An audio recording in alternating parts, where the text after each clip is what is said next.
Chapter 31. You are listening at novelfull.audio. I am done revised, so please enjoy the chapter. Estra, come here for a minute. Estra, who was writing a treatment journal for a patient who just visited, got up from her seat at the call of her teacher, Dr. O'Malley. Dr. O'Malley was not a particularly strict or scary teacher, but today somehow, his expression wasn't good. Estra noticed and quietly sat down in the chair next to Dr. O'Malley. I heard a rough story from Jason. And it looks like you making something strange these days. Ah. No more words were needed. Estra noticed what Dr. O'Malley was saying and tried to explain it urgently. But Dr. O'Malley came first. Give up. Yes.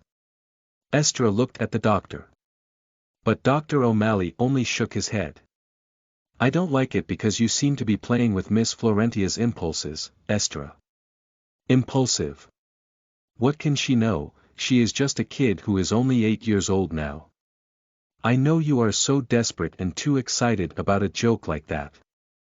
Dr. O'Malley was accusing her. Although he did not raise his voice or expressly impressed, Estra could fully feel it. No, sir. Mississippi Florentia is really trying to help me. Estra said, blinked her eyes. It doesn't matter if he underestimates me, but I can't stand it when Mississippi Florentia is spoken of like that. She's sincerely trying to help me. Hugh, Estra. Dr. O'Malley sighed as if the ground was full. In the end, there was a sound of clearing his throat. I understand your desperate desire to go to the academy, but not this year, just give up. Dr. O'Malley had pushed her a second time. It's all for you. Are you really thinking about me? Estra bowed her head to hide her doubts about her teacher. Besides, I've already written a recommendation for Jason. You must have someone else to write you a recommendation letter. Dr. O'Malley continued to try to persuade Estra. Don't be greedy. Will I write a letter of recommendation for you next year? Even if it was greed, there was nothing to say. Estra bites her lower lip. It was almost a miracle even for her who is an ordinary girl and comes from the countryside.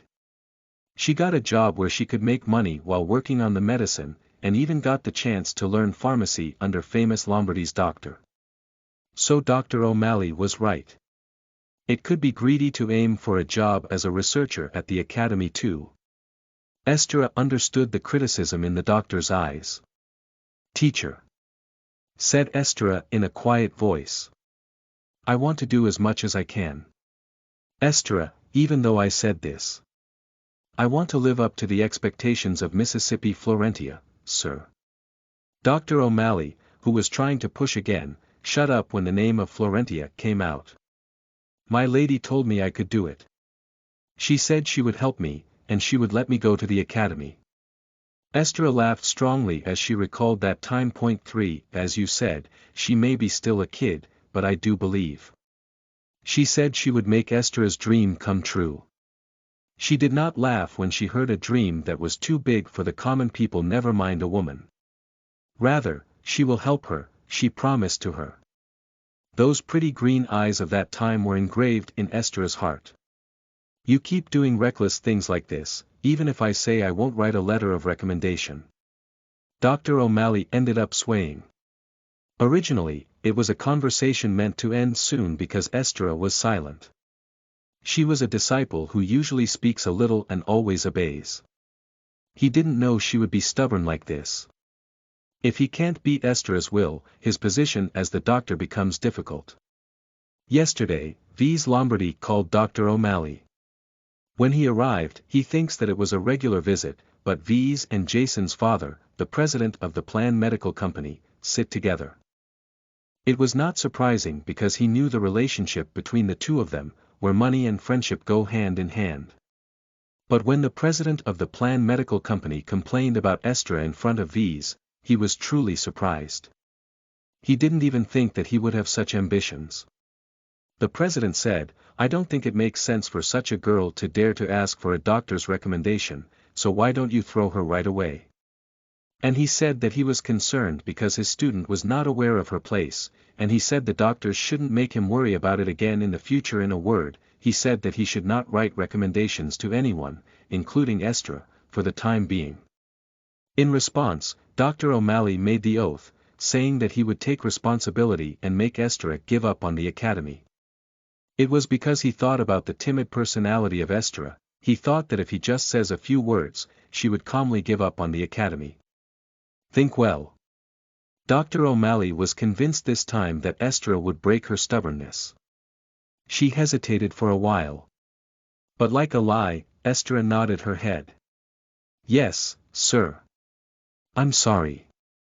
I'll trust Miss Florentia. Ha. Oh. Dr. O'Malley was shocked. He thought that he used a word firmly no matter what Estra's will. And, now he looking at Estra disgustingly, he clicked on his tongue. It was nonsense from the beginning anyway. She believes the words of an 8-year-old kid, and she doesn't care about what her teacher says. The doctor then had the idea that he should cut Estra's salary because of this problem. Point 2, you're making me troubled in the end. Yes. Troubled. Estra's head tilted, but Dr. O'Malley's turned back and said coldly. You don't need to know. Go. With pent-up feelings, Estra could only say goodbye. However, it couldn't be helped that one corner of her heart was steamed continuously. *****, my heart was pounding. I took my palm-sized tube and breathed slowly and deeply. The lid was covered, but the pungent scent of the hip sea leaves irritated my nose. I'll open it. Estra nodded her head, in agreement. Dalgrak. With a small noise, the lid opened and a hardened ointment appeared. I carefully touched it with my finger. The flat surface inside the container reaches the tips of my fingers. This time, I applied the ointment on my fingertips to the back of my hand. Beeswax with vegetable oil melted at body temperature and gently applied. At the same time, it seems a little hot, and a feeling of cold spreads through the skin. Done. It was perfect. NV. In case you don't know, I've been using it in the same place every day for the past 5 days. Said Estra, showing her wrist to me. Sometimes the sore wrist pain disappeared, and my skin improved strangely. Maybe it also has such an effect, Mississippi. Compared to the other wrist, it felt strangely smooth, as Estra said. I put the ointment lid back on and gently put it down. Then I asked Estra. Estra, do you have anything you want? Estra shook her head quietly at my unexpected question. Think carefully, what Estra needs, regardless of the amount. Well, regardless of the amount. Estra complained seriously for a while, then replied cautiously. Then, I want to have a small house in Lombardy town. As if she was embarrassed while talking, Estra scratched her cheek. Is that so? I see. By the way, why are you asking such a question all of a sudden, Mississippi? It's a waste to change this medicine to just 2 letters of recommendation and a scholarship. Only. Estra was confused as she alternately looked at the ointment and me. But I was serious. This ointment wasn't just for Grandpa and Broschel. I smiled at Estra, who was still confused, saying don't worry. *****, it was a day when it rained softly.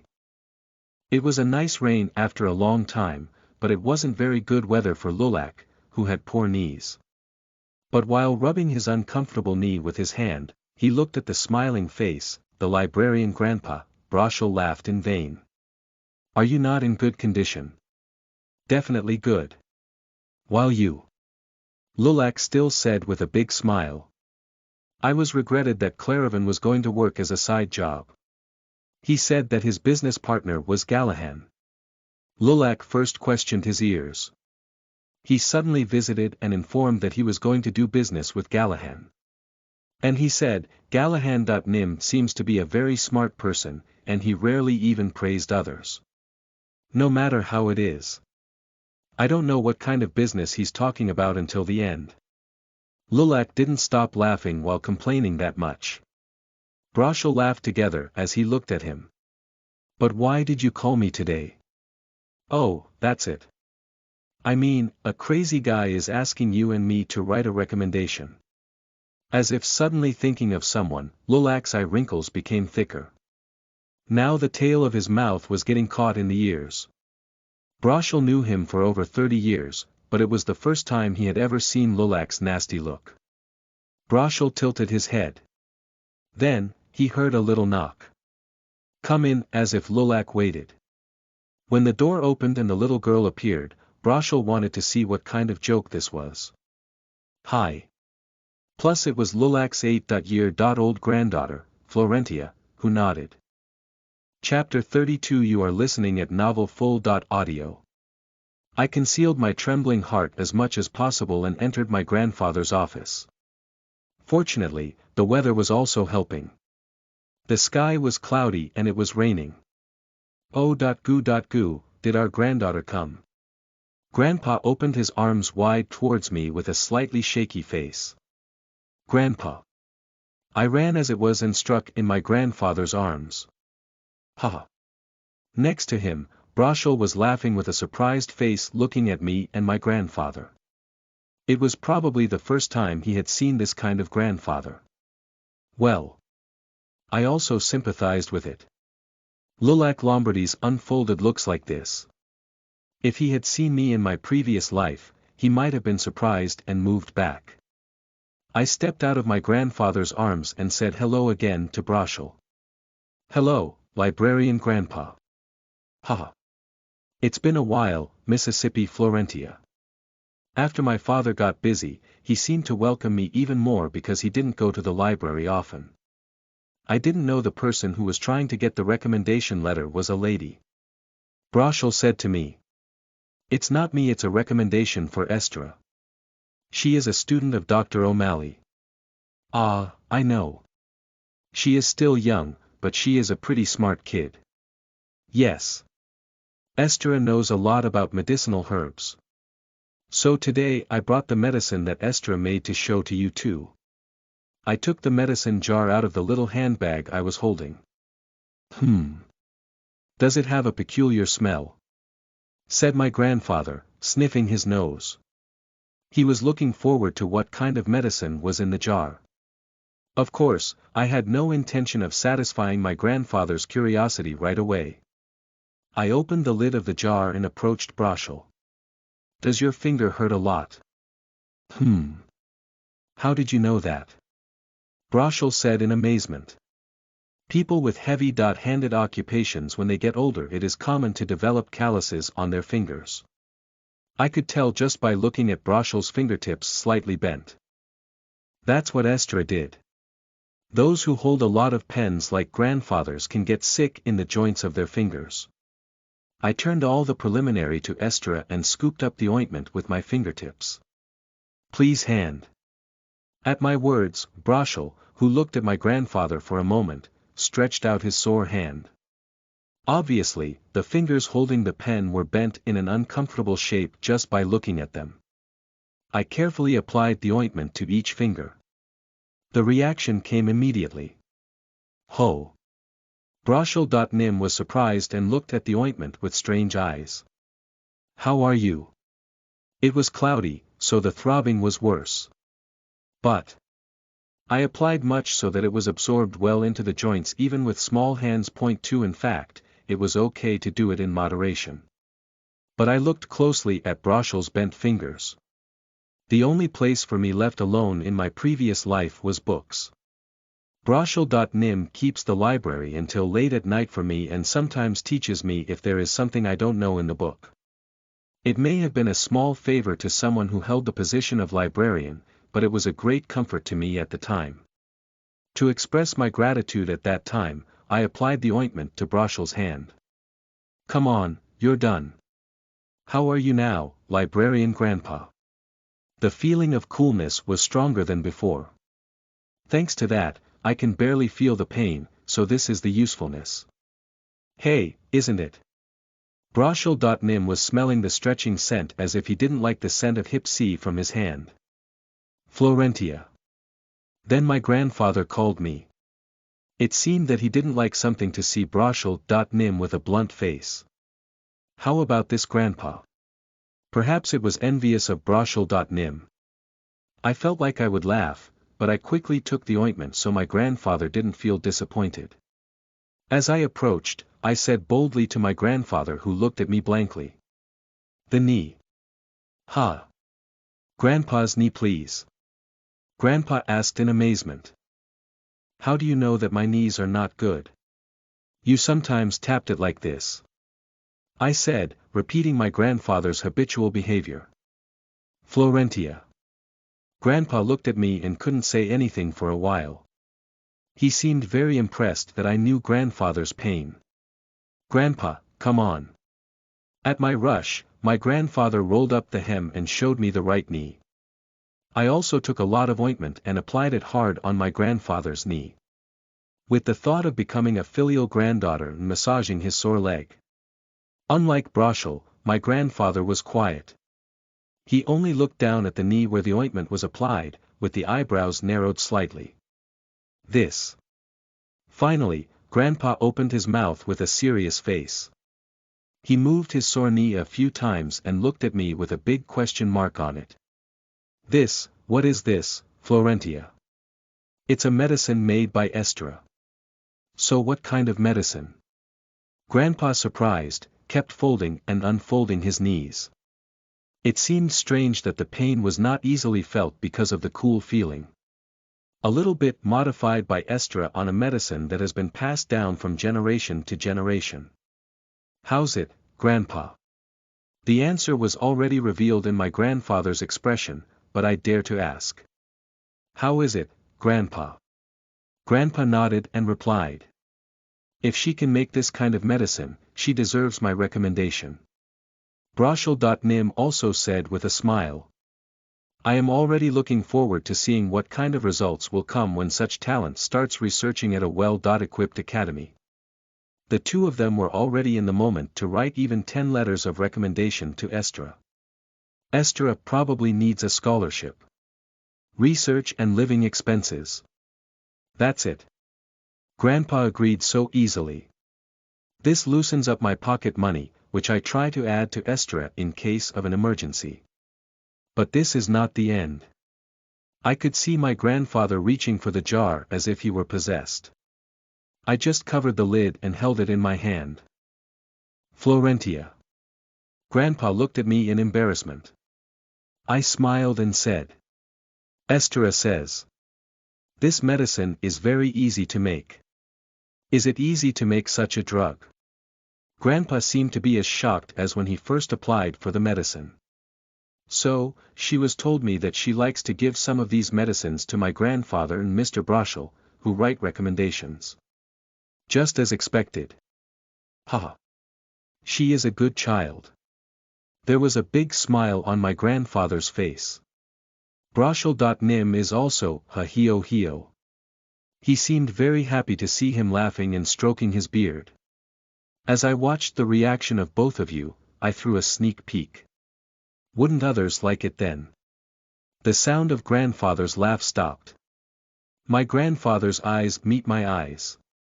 And it seemed like I could see the inside of my grandfather's head for a moment. Dozens of numbers seemed to pass quickly, then Grandpa laughed as he looked at me. Okay. I think so many people will like it. Asterisk asterisk asterisk, then I'm going to bring this good news to Estra. Both of you, goodbye. Florentia greeted politely, and energetically opened the door of the office, and went out. I could hear the light footsteps hitting and moving away quickly. It seemed to be running to Estra in a hurry. That's a very strange medicine. Broschel opened the jar that Florentia left and looked at the yellowish ointment in it. The moment the drug touched the skin, the pain in the joint, which had been persistently annoying, quickly covered up with a cool sensation. And, according to Florentia's explanation, it wasn't just the pain relief effect. The medicine used as the raw material is said to have the effect of healing wounds and injuries itself, so it was one stone and two. Then Broschel realized a strange thing. It is so quiet that Lulak passes by after Florentia leaves. Holy Lord! Brochel cautiously sang Lulak. It was then. Ha ha ha. That guy, huh?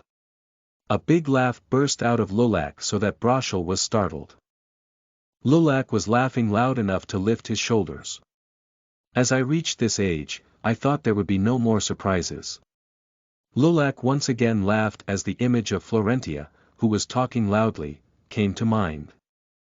For 2 letters of recommendation, is not enough with scholarships to give her part of the proceeds from selling this drug.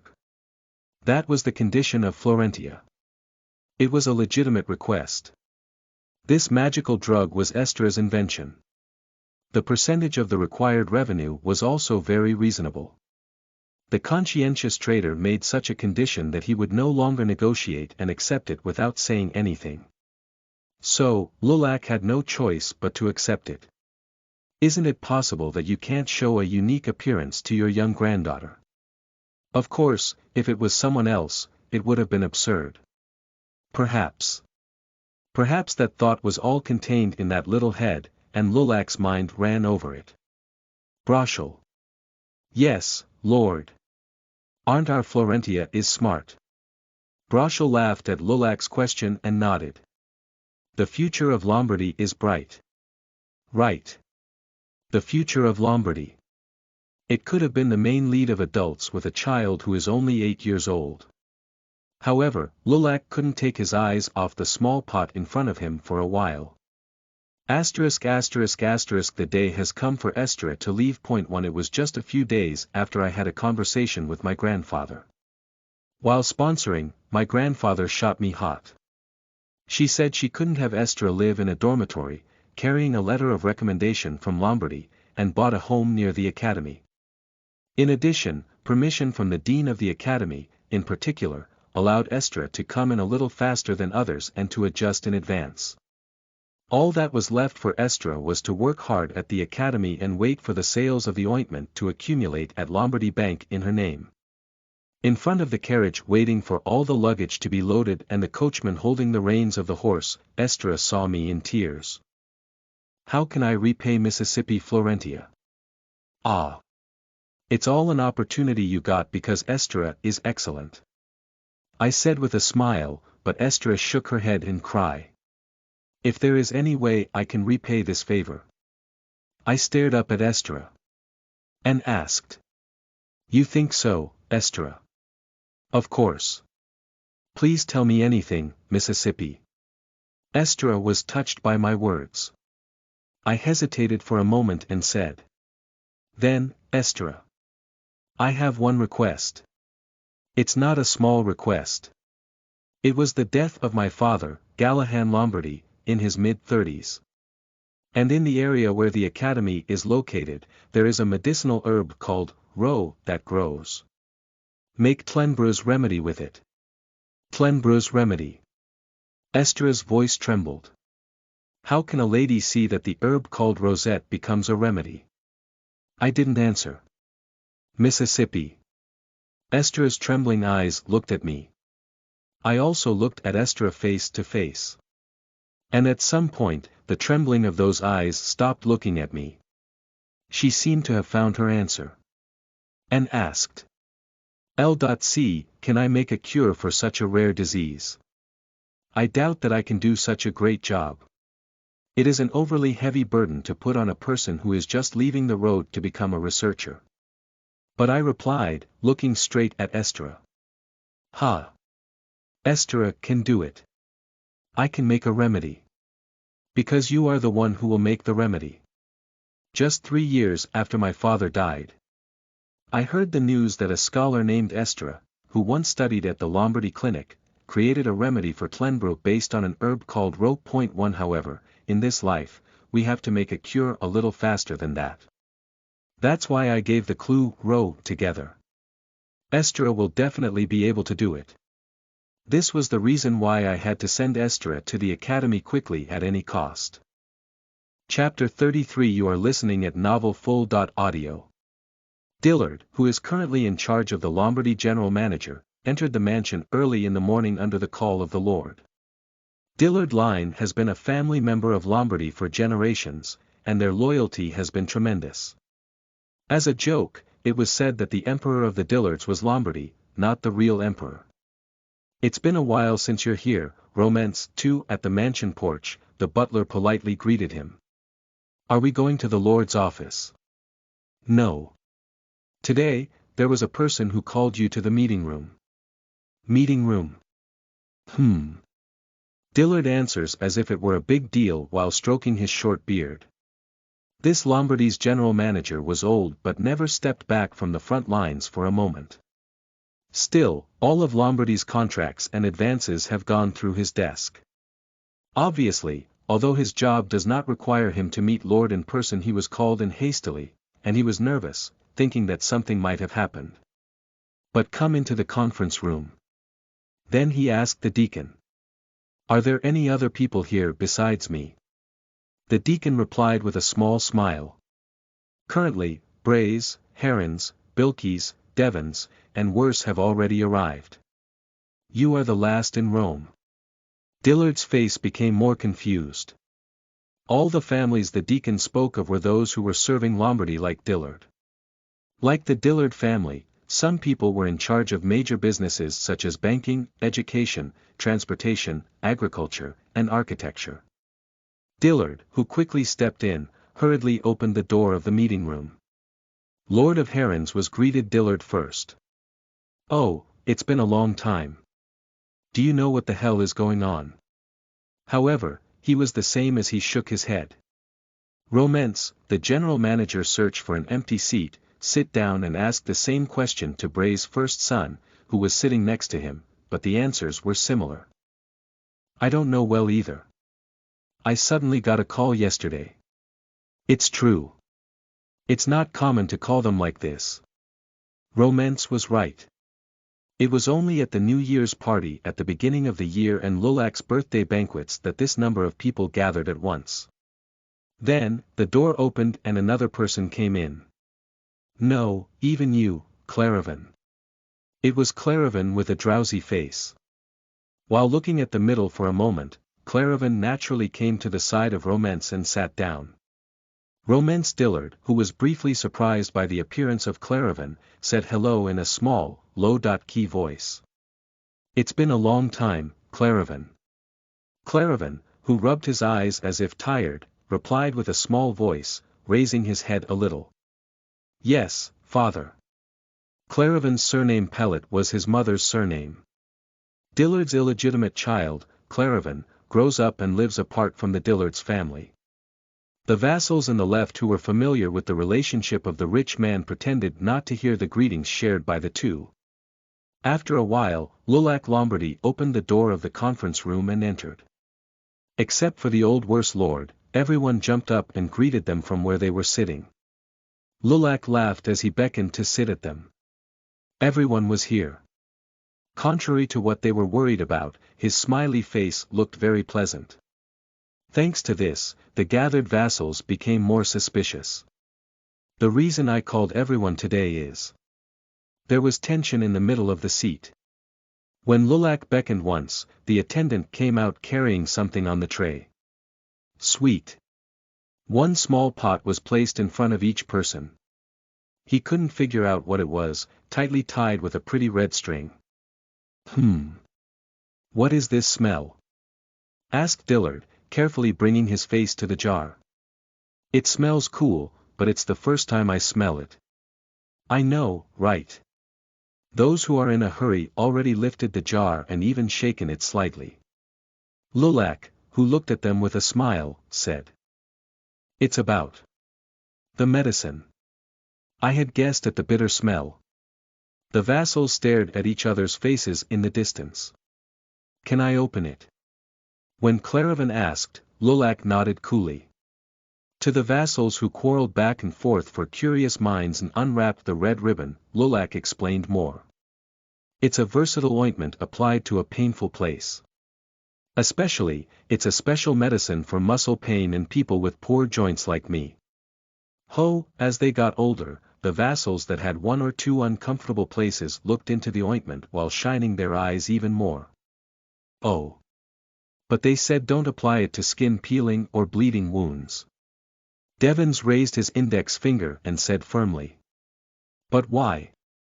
Finally, Devon's lord asked in a small voice. Lulak smiled as if he had been waiting for the question. Do you know who made the ointment? Well, well. That's my granddaughter. Soon after, Lulak's ha ha ha ha ha. Followed by loud laughter. Speaking of a granddaughter. The current third generations of Lombardy's direct lineage were still young. Lorraine, the oldest, was only 11 years old. But the granddaughter made it. Everyone was wondering if there was one more granddaughter of a grown-up that we didn't know. Then Claravan asked in a quiet voice. Is this Florentia.nim? Lulak, who couldn't stop shaking his shoulders, stopped laughing and looked at Claravan. The vassals in the middle of the left were rather fuzzy and noisy. If it's Florentia, Galahans.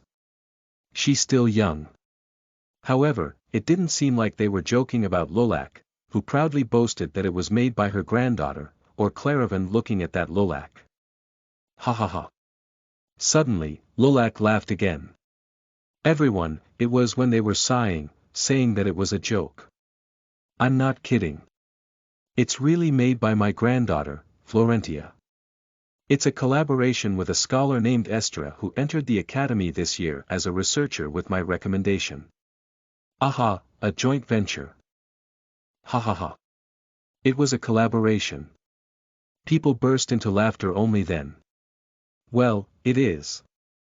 Even though it was made by a young child, what the hell was going on, isn't it a collaboration with a great scholar?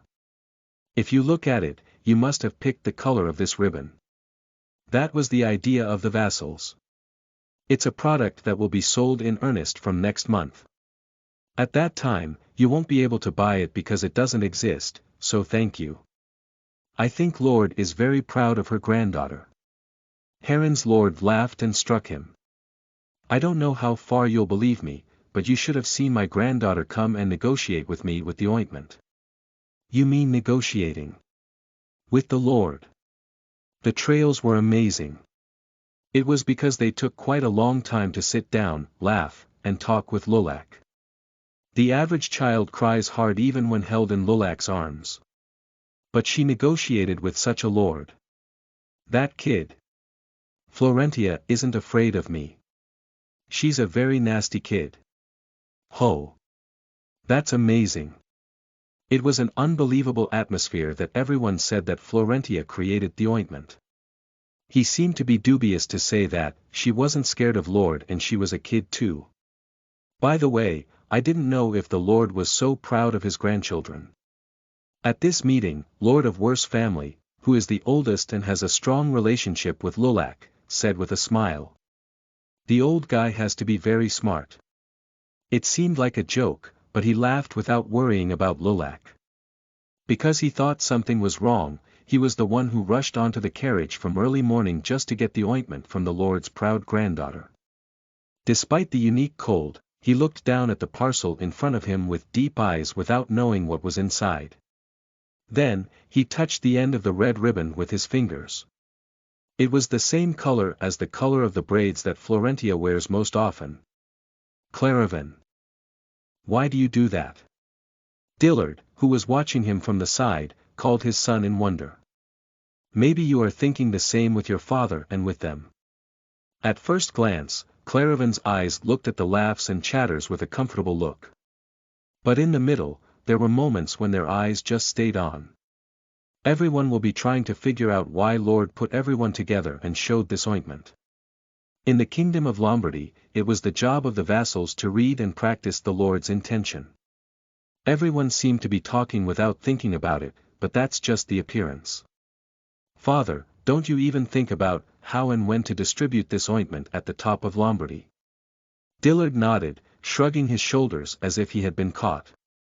And one more thing. Claravan once again took a red ribbon in his eyes.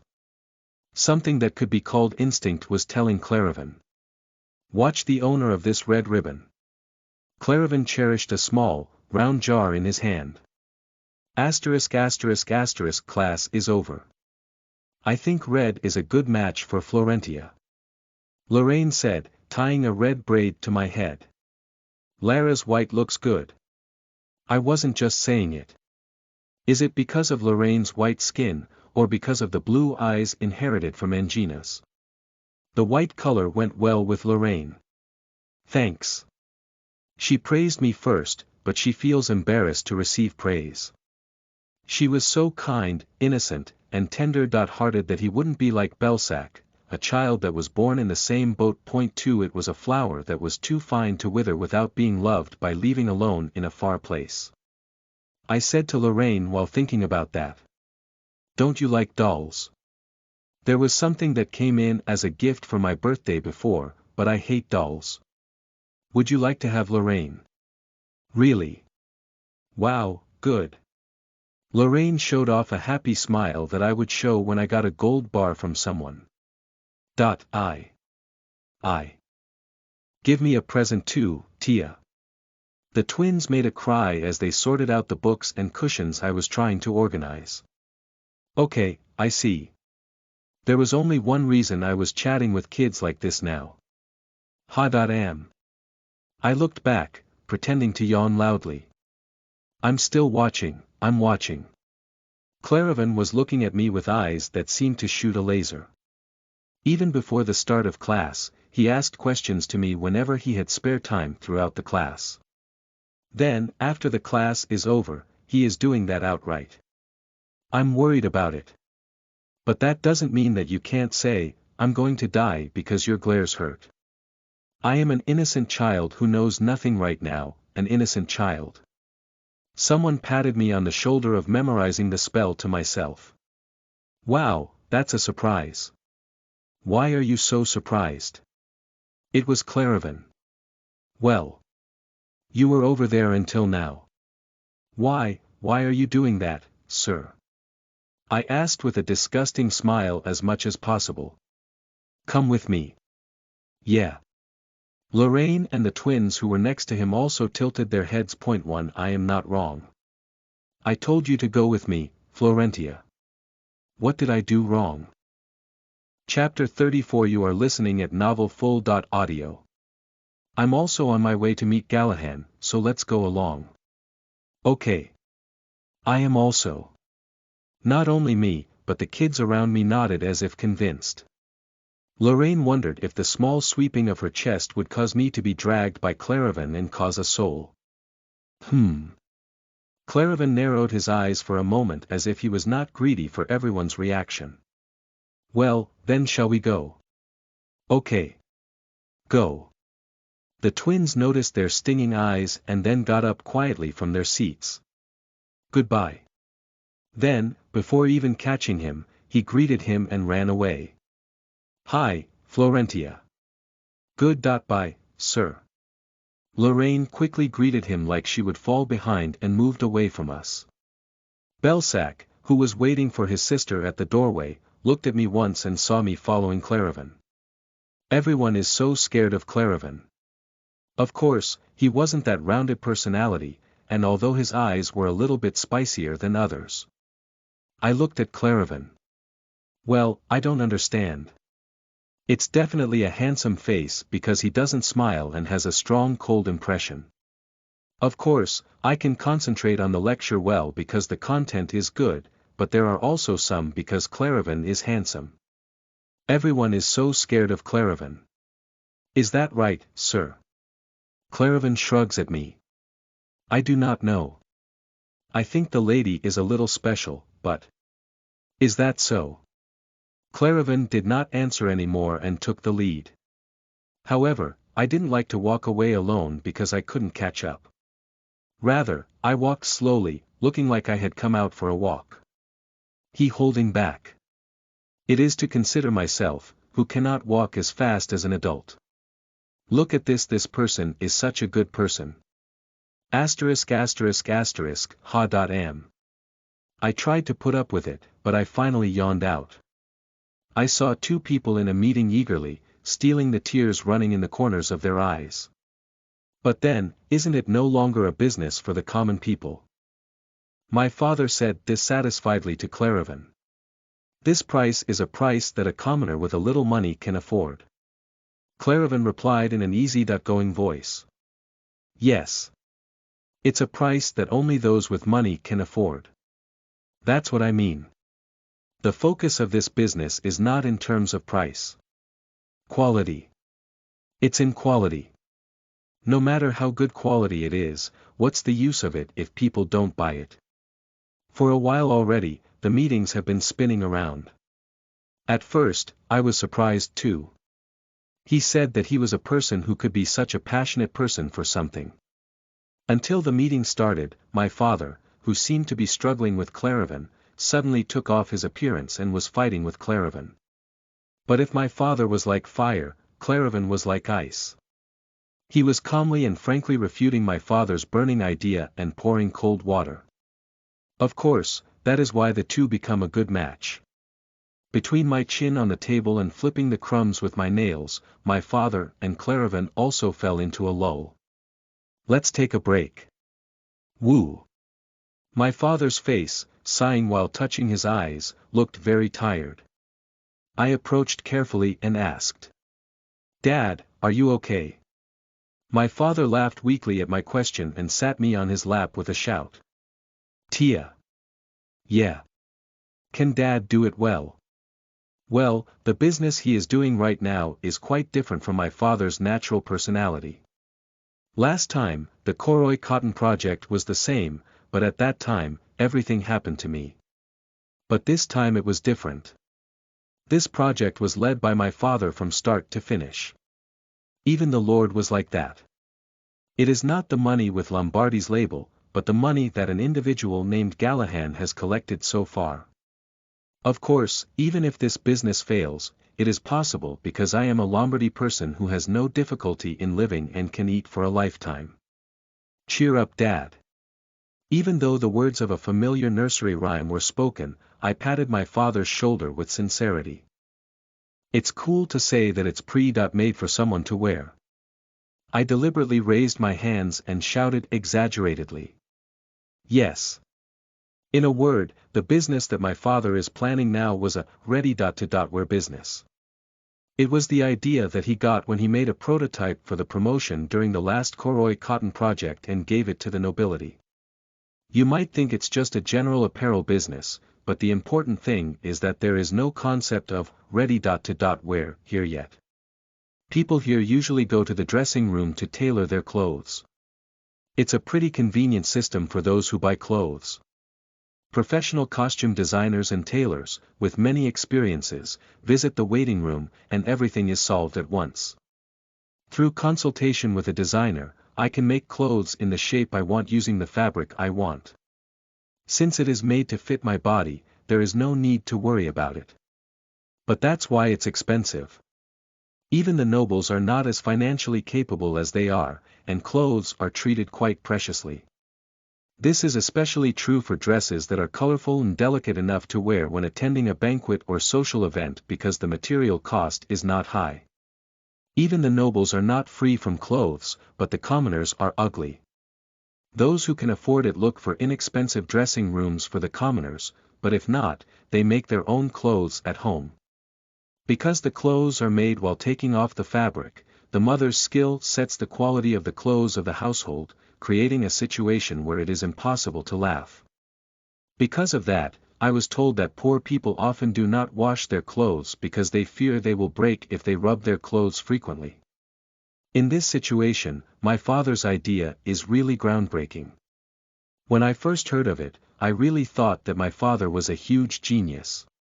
It is far more difficult than expected to see something too natural from a completely different perspective. Well, even if Claravan quickly got on the boat, he said everything. We can no longer postpone setting the price. Claravan said, signaling the end of the break.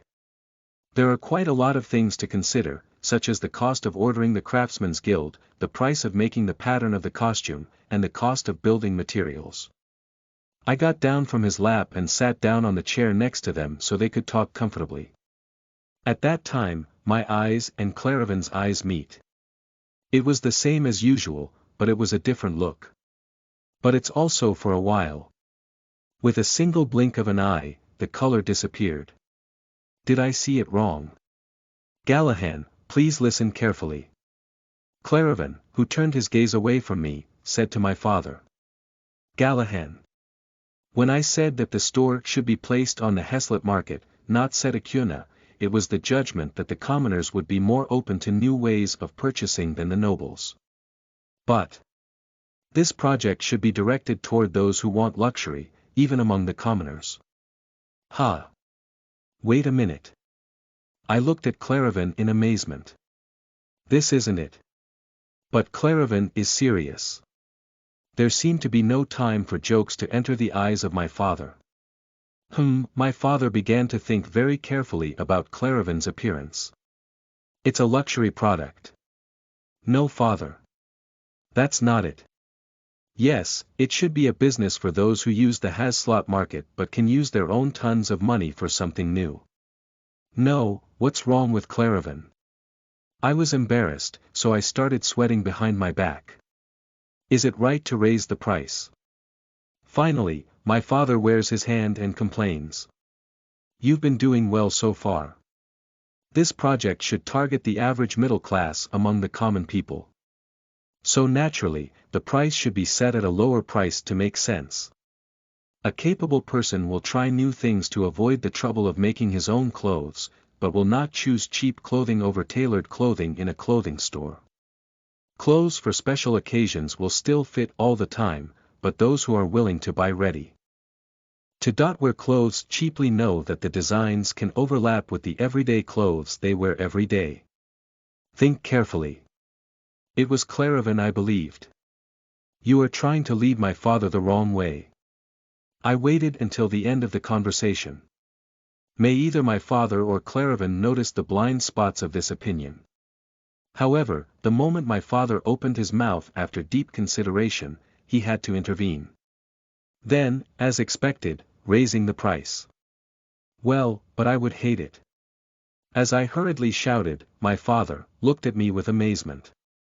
I can't help it. I said as much as possible. Isn't it that someone else might wear the same clothes as me? So I'm just going to buy clothes that match only with mine.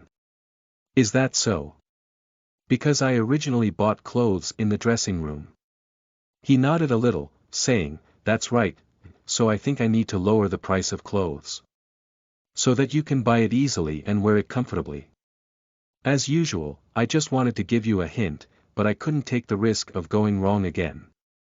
I looked at my father and said in a strong tone. And among the commoners, there are more people without money than the rich, right? In a word, it means the market is bigger. Of course, there is little profit left from selling a suit, but we shouldn't ignore it. The advantage of the early ready-to-wear was right there. I think Florentia's words make sense. What do you think, Claravan? My father looked back at Claravan as if asking for an opinion. I also turned my head towards him with my father. And I saw the laughter spreads on Claravan's face like in slow motion. 5 It wasn't just laughing lightly as if passing by. It wasn't even the usual cold ridicule laugh. It was a bright smile that was really happy and laughed. Key, Claravan.nim. I heard my father's confused voice. I was surprised too. This is the first time I have ever seen a person named Claravan Pellet laugh like this in my previous life. No, I didn't even know in my dreams that he was a person who could smile brightly in this way. Claravan was still smiling, disregarding the astonishment beyond our surprising face. And I was at the end of his gaze. Surprised by Claravan's picturesque smile, I had no time to think about it. At that time, from the seat I was sitting on, Claravan came up to me. Flinch. Surprised, I stiffened for a moment, but I didn't do anything about it. Claravan just walked to me and Claravan knelt in front of me and lowered himself. It happened before my embarrassed father even said anything. And it was my sleeves where Claravan's fingertips touched. To be precise, it was a ribbon on the sleeve. The knot was loose and the string was fluttering without knowing when it was released. Claravan grabbed the end without saying anything. Long white fingers made a fluttering sound, making pretty knots, and quickly made a nice ribbon. Go, thank you. Claravan laughed as he looked up at me in my small voice. Good words, young lady. One, I couldn't take my eyes off that face. Because those finely folded eyes seem to contain more meaning than I see. A little while ago, something seemed to have changed in him. I sat down looking at Claravan like that.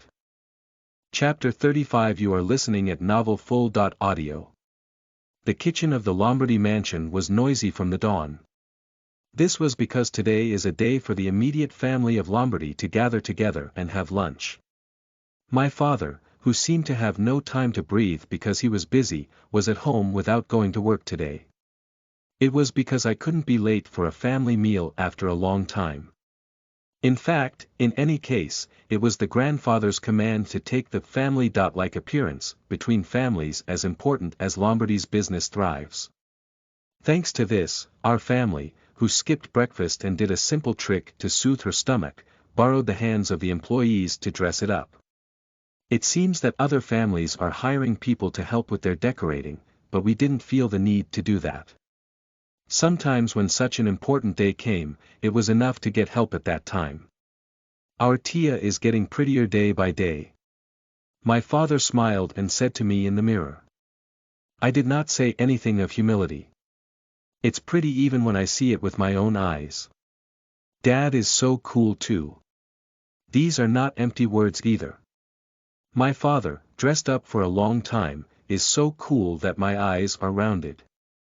It is even better to see a family who resembles each other like this. Probably more so in the eyes of others. You can see that the maids who helped us to make up our clothes couldn't take their eyes off my father and me with their red faces. Lombardy sometimes looks better than anyone else just by trimming it like this, so do you really need to have a separate employee? My shoulders shrug. Come on, let's go, Tia. I walked holding a large hand that tenderly extended toward me. Father's hands were big and warm. The weather was very sunny, and the bright sunlight seemed to gently melt the interior of the splendid Lombardy mansion. Everything felt perfect. Until I arrived at the banquet hall, Eleanor Hall, and opened the door. Did you come? The butler waiting at the door greeted us politely. But the place where my gaze went was the other Lombardy people who came and sat behind it.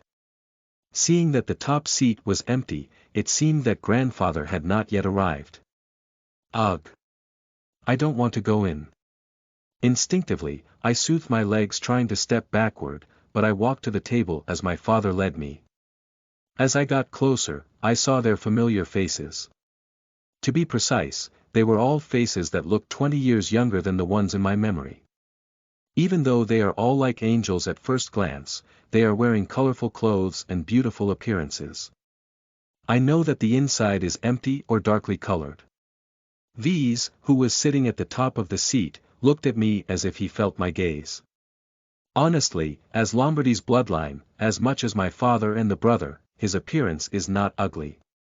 However, I really hate the greed that was filled in my eyes that day. Woo-wook. I wasn't feeling well, so I quickly looked away. Come on, Tia is here with other cousins. The table was divided into adults and children's tables. It was fortunate for me. I couldn't seem to get any appetite when I saw V's or his wife, Cyril, who could still feel the gaze looking at this side. Tia. Sit here next to us. The twins who had come first greeted me with chatter as usual. Okay. The two will take good care of Tia. Do not worry. He responds energetically. My father smiled warmly to see if he was relieved. See you soon, Tia. My father, who said goodbye and kissed my head, soon moved away to the table over there.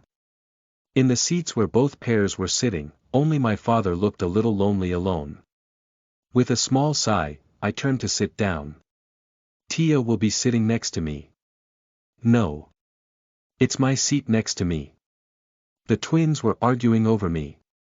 Father, who cares who? Always good friends and a good way to Gillu and Mayron often quarrel over my problems. Now, two people. Don't fight.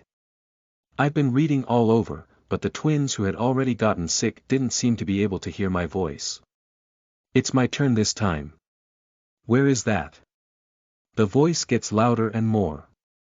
This was when I intervened between the two energetic people because it seemed that the attention would really be focused.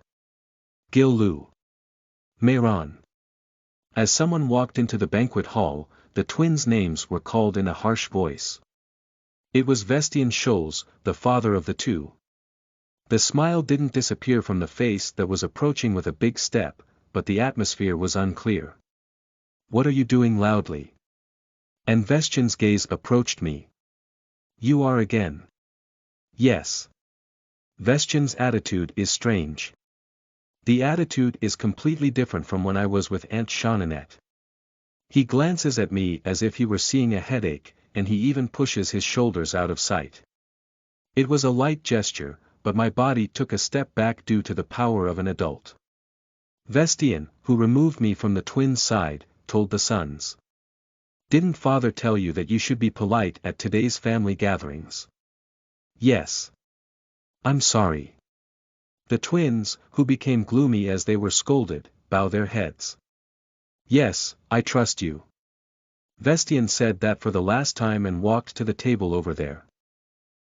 Sorry. I'm late. It was a pleasant voice that I could not imagine the person who looked down at me coldly a while ago.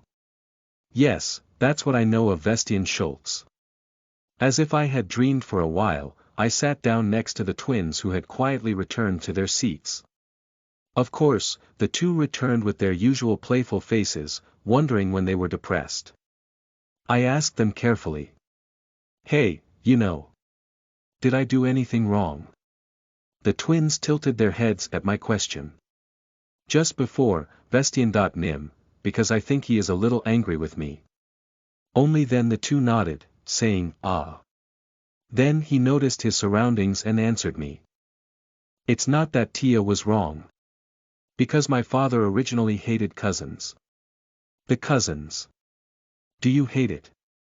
It wasn't easy to understand what I meant. Yeah. My father said he hated Lombardy. Gil-Lu hesitates and says. What do you do if you say that?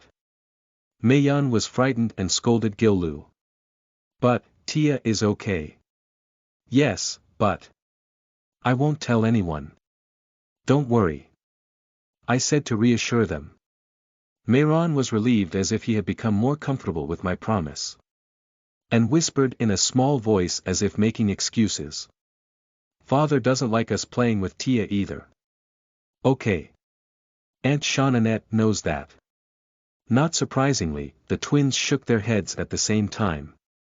My father said it was only the secrets of the men of the Scholz family. The Scholz family men. Obviously, the twins using Lombardy's name or the last name were not changed, but it was not appropriate for Vestian, who introduces himself as Vestian Lombardy, of course. I turned my head and glanced at the table where the adults were sitting around.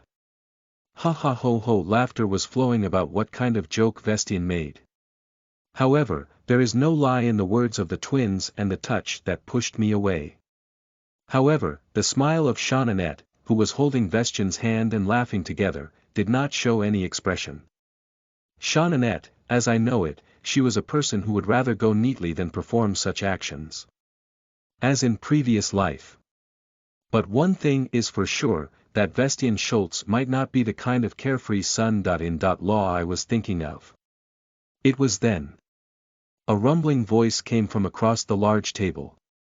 Hey, Half. Ah. It's been a long time again. When I looked away, I saw Belsac laughing at me.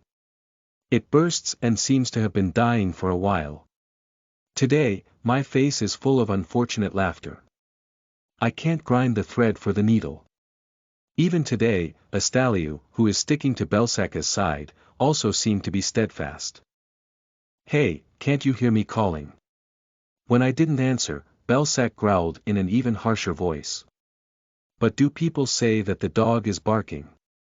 I focused on breaking bread before meals as if I couldn't hear anything like that. That girl is really. Belsac, who was getting even more feverish, groaned and looked around. Then, he took one of the green grapes in front and threw them at me. Tuck. A green pill that fell on my face rolled over the white tablecloth. You were still less beaten. I had no intention of being patient. I was thinking of paying back the same. So, I grabbed the 3 freshly opened green grapes in one hand. But before I even threw it, something blew up in Belsaca's face. Squash. Buttered bread pretended to stick to Belsaca's face, and slowly slipped down. Fuha. I smiled and looked at the side where the bread had been blown away. It was Mayron, who still had a knife in his hand that had been buttered. Point 2, what are you doing with this now? Ugh.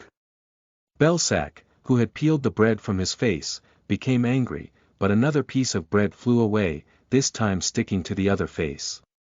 Needless to say, it was Giliu's work. Well, what? Why are you two doing that? Belsac shouted unfairly as she wiped her greasy face with a napkin. You threw the fruit at Tia first, right? So you thought you were playing while throwing food, right? As the twins talked, they scornfully sarcastic. Belsac groaned through the door. I played with that lowly one, and both changed. Again, this is why I have to get along with the right person. However, the twins listened to the words and rubbed their ears with their fingers. Belsac disassembled for a while, then said with a bloody smile. You two, would you like to see me well? What is he saying?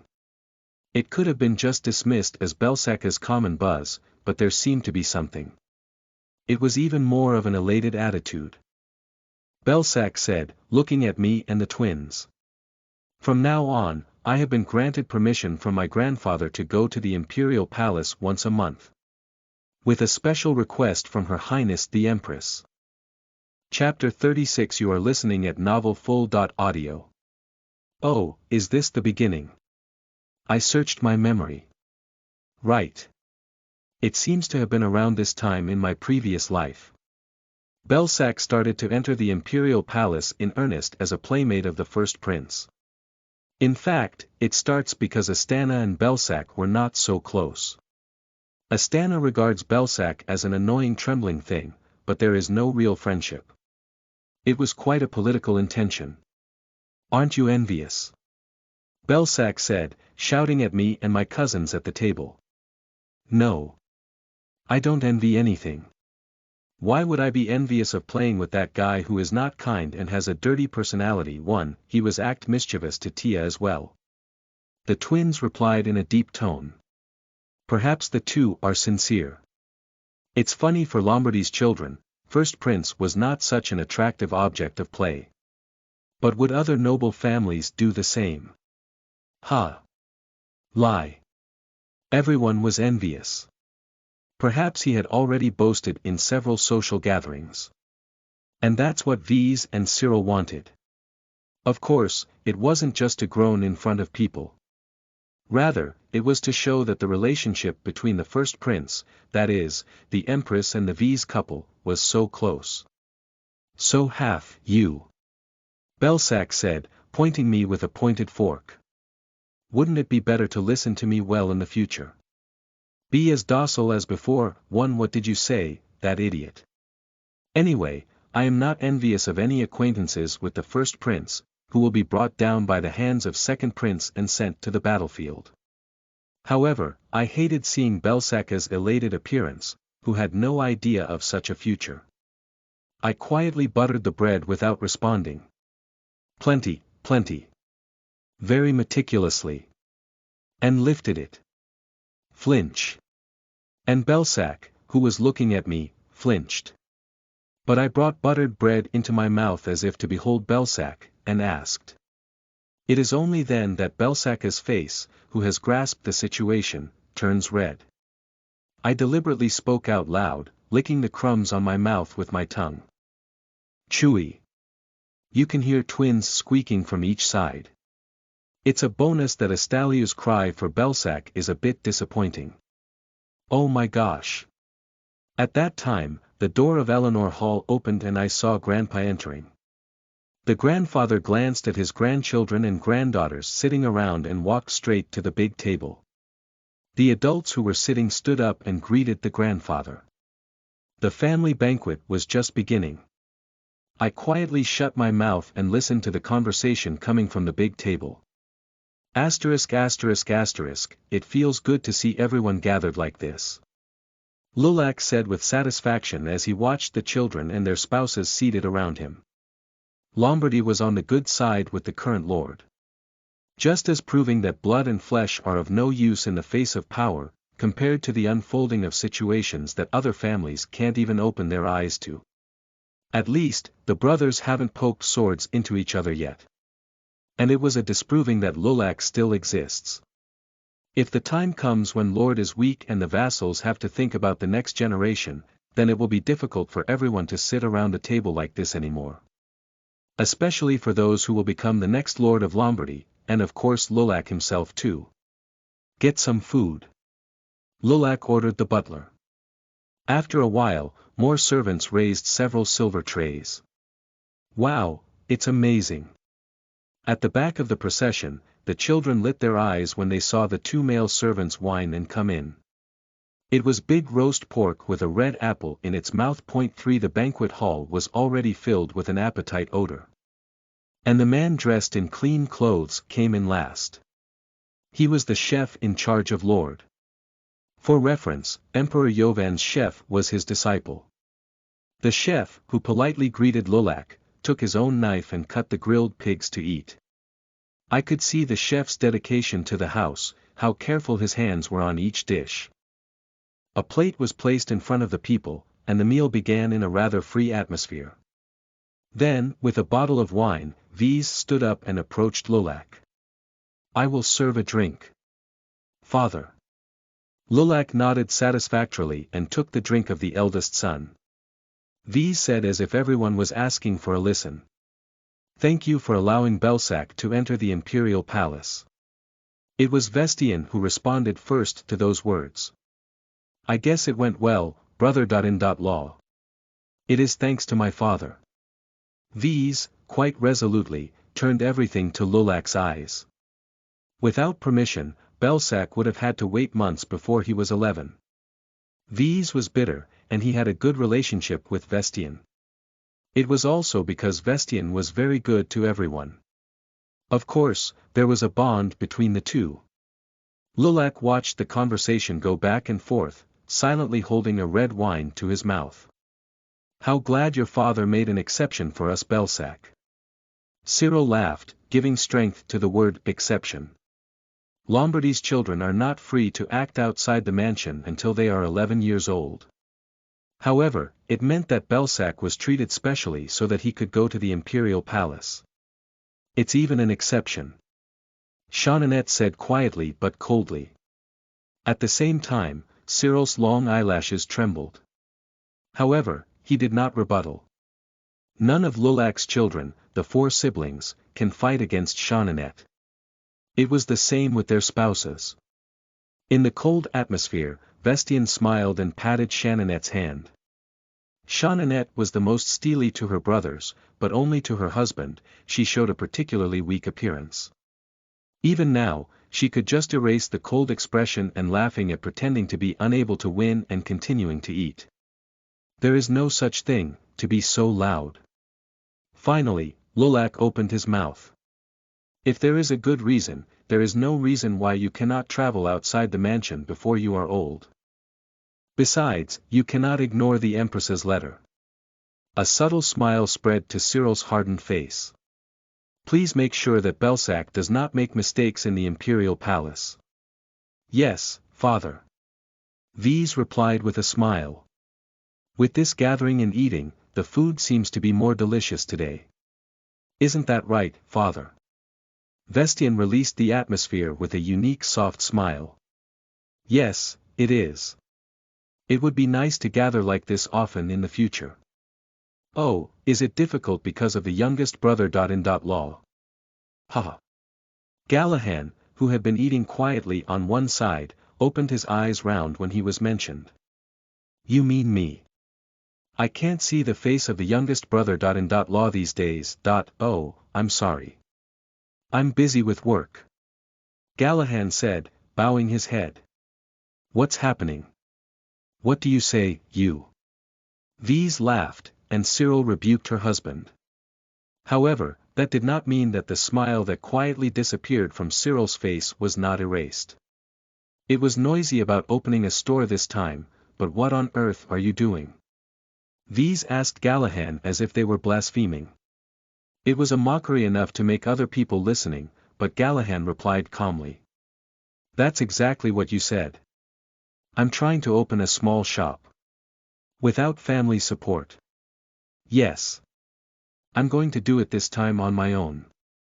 Gallahan replied, saying thanks to the butler for filling his cup. So, is it to be put on the Heslop market? A small sound of laughter flowed from V's words. Cyril, Laurels, and Vestian shed it. I can't carry my face because of you, who I've been proud of these days. If I try to open a store, I'll be taking a seat in Sedecuna. It's a Heslop market. Oh ho ho, if you don't have enough money, would we lend you some money? Laurels asked like an older brother who thought of his younger brother. It is not that I am running out of funds. Fine. Brother. However, when everyone looked at his smiling faces, it was not an atmosphere to believe Gallahan's words. Cyril put a horse here. If you need a place to open a store in Sedecuna, shall I talk to my family? If you need help, please feel free to tell me, Gallahan. It's really okay. However. Cyril exchanged eyes with Laurel's wife, Ronette. It seemed that women had already shared this story with each other. I can easily guess the contents, and Gallahan laughed bitterly. I have Lombardy's pride. It's a business for the common people. These condemned Gallahan. In the meantime, people even going to say, isn't it very much that I drive you out of the house? I didn't know that. There's no way a guy who doesn't even light a nose at a social event knows. Ah, even if there's no place to invite you, sometimes you should show your face. At first glance, it seemed like V's worried about his younger brother, but in the end, it was only words that looked down on Gallahan and raised herself, who was popular at social events. It would be better to think about making money from the business for the common people once again, Gallahan. V said, dragging his tongue for the last time. It was an attitude that completely ignored Gallahan. Gallahan also has a way to get angry with V's. He just sat down and paired drinks with a strange face. V's and Laurels laughed, thinking it was because Gallahan had nothing to refute. It was then. Lulak, who had been dipping his mouth with a white napkin, threw out a word to see if he had finished eating. I'll watch, Gallahan. Gallahan was also surprised this time. He stopped putting the cup down and stopped. At the same time, V's face was distorted. Depending on how he interpreted it, it could be taken in a completely different meaning, but V's looked at his father with glowing eyes as if it were just breathing fire. Doesn't it sound like you're looking forward to Gallahan? He was even feeling a sense of betrayal from his father, who had never shown such a figure to himself. Gallahan looked at Lulak for a moment and answered in a calm voice. Yes, father. I will try my best. After that, the conversation started again at the initiative of Vestian, but they were only meaningless words. V's couldn't hide her displeasure and drank alcohol, and Gallahan only sat with a thoughtful face from time to time. I wasn't the only one listening to the adults' words coming and going at the table. At the words of disregard for my father, the twins were restless as they looked at my face next to him, and Belsac was busy giggling with Estaliou sitting next to him. Tia, are you okay? Lorraine, who was taking care of Estaliou's younger brother Vichy, looked at me and asked anxiously. What? No, that's... Lorraine carefully reduced his words. I don't mind. Oh, it's delicious. I have to ask for more. I said when I cooked the brown lean meat. But really I didn't mind. No, I was rather excited. I hope the time passes quickly. So, after my father's store opened, I was very curious about what kind of face those people would look like. Cook. A little evil laugh came from my mouth. Chapter 37. You are listening at NovelFull.audio. These days, the Haslott Market has one new thing. It was a large green building built on the central street of Haslott. That expensive green dye was spread across a large building. A small four-story building that was originally renovated from an old building on its site boasted a luxurious appearance that did not match the market a little. So, among the people who used the market, there was a lot of talk about the purpose of the building. Some said the building would be a luxury pub, others said it would be a luxury inn. What the opinions had in common was that they all expected it to be a place selling very expensive items. And today, finally, a big sign hung on the building. People who were busy walking down the street would slow down while looking at the signboard one by one. The signboards written in handwriting as luxurious as the exterior of the building seemed to suit the nobles' district, Setakuna Street. A clothing store. Hansen, who owns a large fruit shop nearby, muttered while looking up at the shiny sign. Isn't the wrong dressing room? Robert, who runs a bread shop next to Hansen's shop, came up and said. Okay. If it's a dressing room, it's a dressing room. I've never heard of a clothing store again. What do I know? Robert grunted, disliked by the shimmery buildings towering among the shabby buildings. By the way, are you going to use all that big building as a dressing room? Margaret, a crockery shop right next to the clothing store building, asked as he joined the men's conversation. I will make this big dressing room in Setakuna. Someone built that in Haslott Market. Others agreed with Hansen's words. But even so, they couldn't take their eyes off the dark green building. It was then. The door of a closed clothing store opened and a young woman greeted the merchants with a smiling face. Hello. She wasn't overly decorated, but she was a woman with an appearance that made people who see it invisible and couldn't take eyes off her eyes. I am Violet, the manager of the Gallahan clothing store. I'll be happy in the future. Originally she is a middle manager of the textile department at the top of Lombardy. She was now scouted by Clarivan and transferred to the group. Dealing with all sorts of textile dealers from all over the empire, dealing with her stubbornness was as familiar as breathing. At Violet's fresh greeting, the merchants nodded and shouted. And Felicia, the hostess of the bakery, couldn't stand the worries and asked Violet. A clothing store is like a luxury dressing room. We are a little different from a dressing room. Think of it as a place selling pre-made clothes. The clothes you made in advance. People were confused as they looked at each other's faces alternately. Familiar with the reaction, Violet said with a smile. The store opens in 2 days. Come see it once. You will be able to buy clothes for less than 2 silver. The people who flashed their eyes a couple of times at her words burst into laughter at once. Yes, man. Young people are good at joking. How can a suit sold in a place like this be 2 silver? No matter how cheap you go to the dressing room, you have to pay 50 silver. I have to give 1 silver only to remove the fabric these days. But Violet spoke seriously. Really? Look at the day we open our store. But do you have to come quickly? What? Because things will run out quickly. The people who laughed holding the belly button at her sincere attitude stopped laughing one by one. Really? Yes, of course. However, people still looked dubious. Violet shrugs with a heart that everyone will know when the open day comes. And she didn't forget to ask for it once again. Don't forget to spread the word around.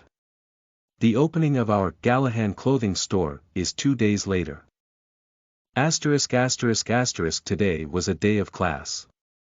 And one more thing. It was also the day when a clothing store named after my father was opened in Haslott Market.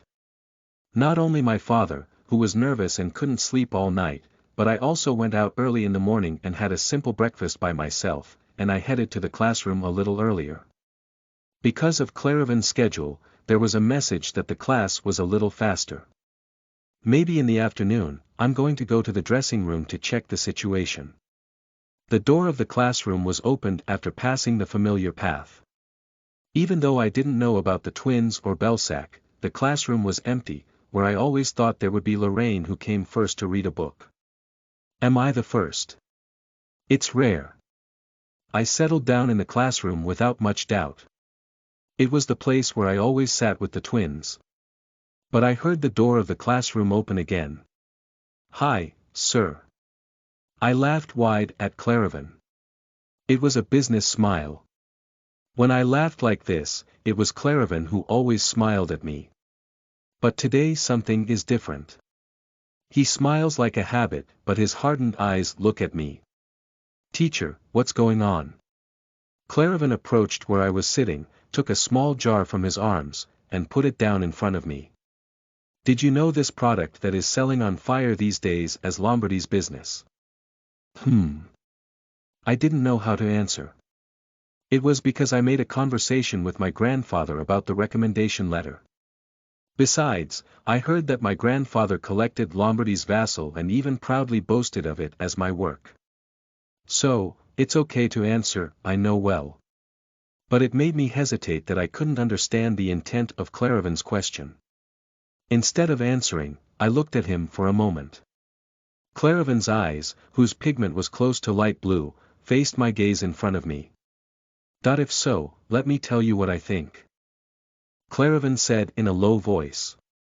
Other families don't believe the fact that Lord said in the last meeting he held that this ointment was made by a Lady Florentia, not at the level of pride of an ordinary granddaughter. I think I understood the will of the Lord as much as I gave it. In fact, that's normal. I am only 8 years old now. But I know you well too.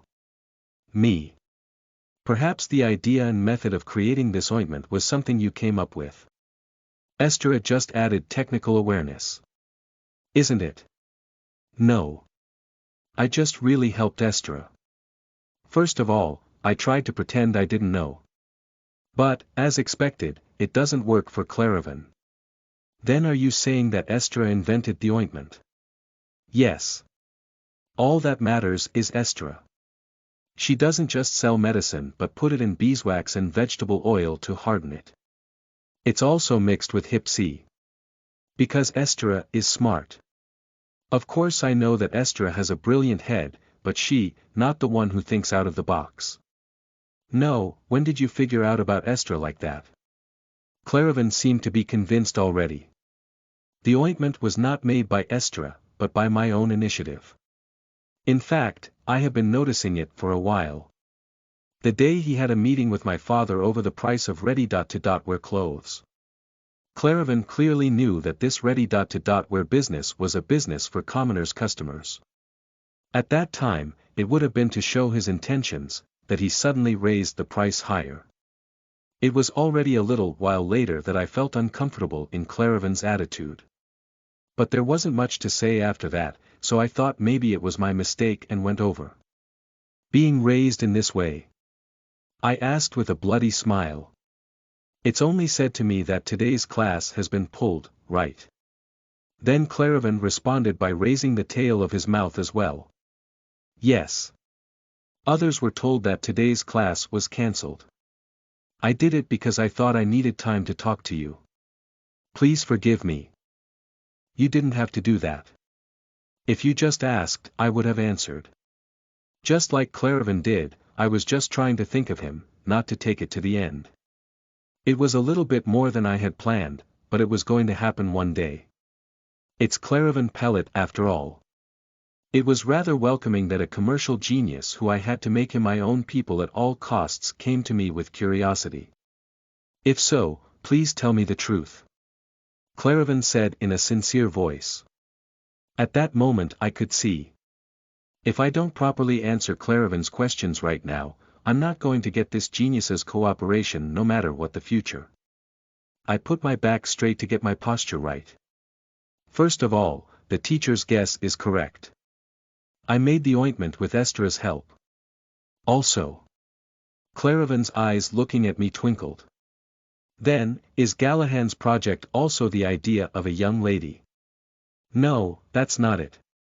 My father came up with making and selling ready-to-wear. Ready-to-wear clothes. That's right. You can call it that way. Oh right. In this place where there is no concept of pre-made clothes, of course, there is no word for ready-to-wear clothes. Clarivan nodded as he looked at me with a face that seemed to be impressed. I knew when he said, I have to lower the price. I mean, you're the one who goes beyond what I expected to do with my lady. It was then, too. I can't forget Clarivan's face, who laughed brightly. It's even more handsome. Point one, actually, since the time of the Koroi cotton business, I have had a feeling. Well, from then on. A stream of sweat flows. How sharp is this man? At that time, the reason why the business right was transferred from V's.nim to Gallahan.nim was because of the lady. More precisely, it was because the lady suddenly dragged Gallahan to the front of the wagon. My face turned slightly red with embarrassment. Clarivan has been aware of it to some extent since then. I feel hot when I pretended I didn't know anything. At that time, it was important to open the door to my father. I understand, that heart. Gallahan is a valuable talent to read only books. After all, Clarivan has eyes to see. It's the first time he ever praised my father in front of me, so I feel better. Because it's already like this, I want to see him join my father's business in my name in the future. But don't push too hard. Clarivan was a talent that you should never miss. Is my grandfather's talent collection wall inherited from me? I wanted to make Clarivan my own, even at the moment, so I said, barely calming my simmering heart. Anyway, please pretend you don't know. I will try not to bother you. I was speaking politely to suit Clarivan's whims as much as possible. L.RG. Once I had successfully told Clarivan that I was an extraordinary child, it was decided that it was about this point. And in the future, I was hoping to show better and better appearances, build trust, and make Clarivan my person. But even before I finish speaking, Clarivan's face is grim and his sound hardens as if it were flying. Teacher. Why? Clarivan was disappointed with me. Yeah. Am I still lacking? What does that mean? I asked if the ability of this Clarivan pellet wasn't in your eyes. No way. Plus whatever you are going to do in the future. Apart from raising the top of the pellets, Clarivan's achievements were beyond description. In particular, after he became in charge, the chart at the top of Lombardy rose by drawing an almost straight line. At least in commerce, no one can follow Clarivan's animalistic sense. Clarivan, who was looking at me, bites the lower lip slightly as if he was resentful. And he said to me in a slightly trembling voice. Please don't throw me away. Chapter 38. You are listening at novelfull.audio.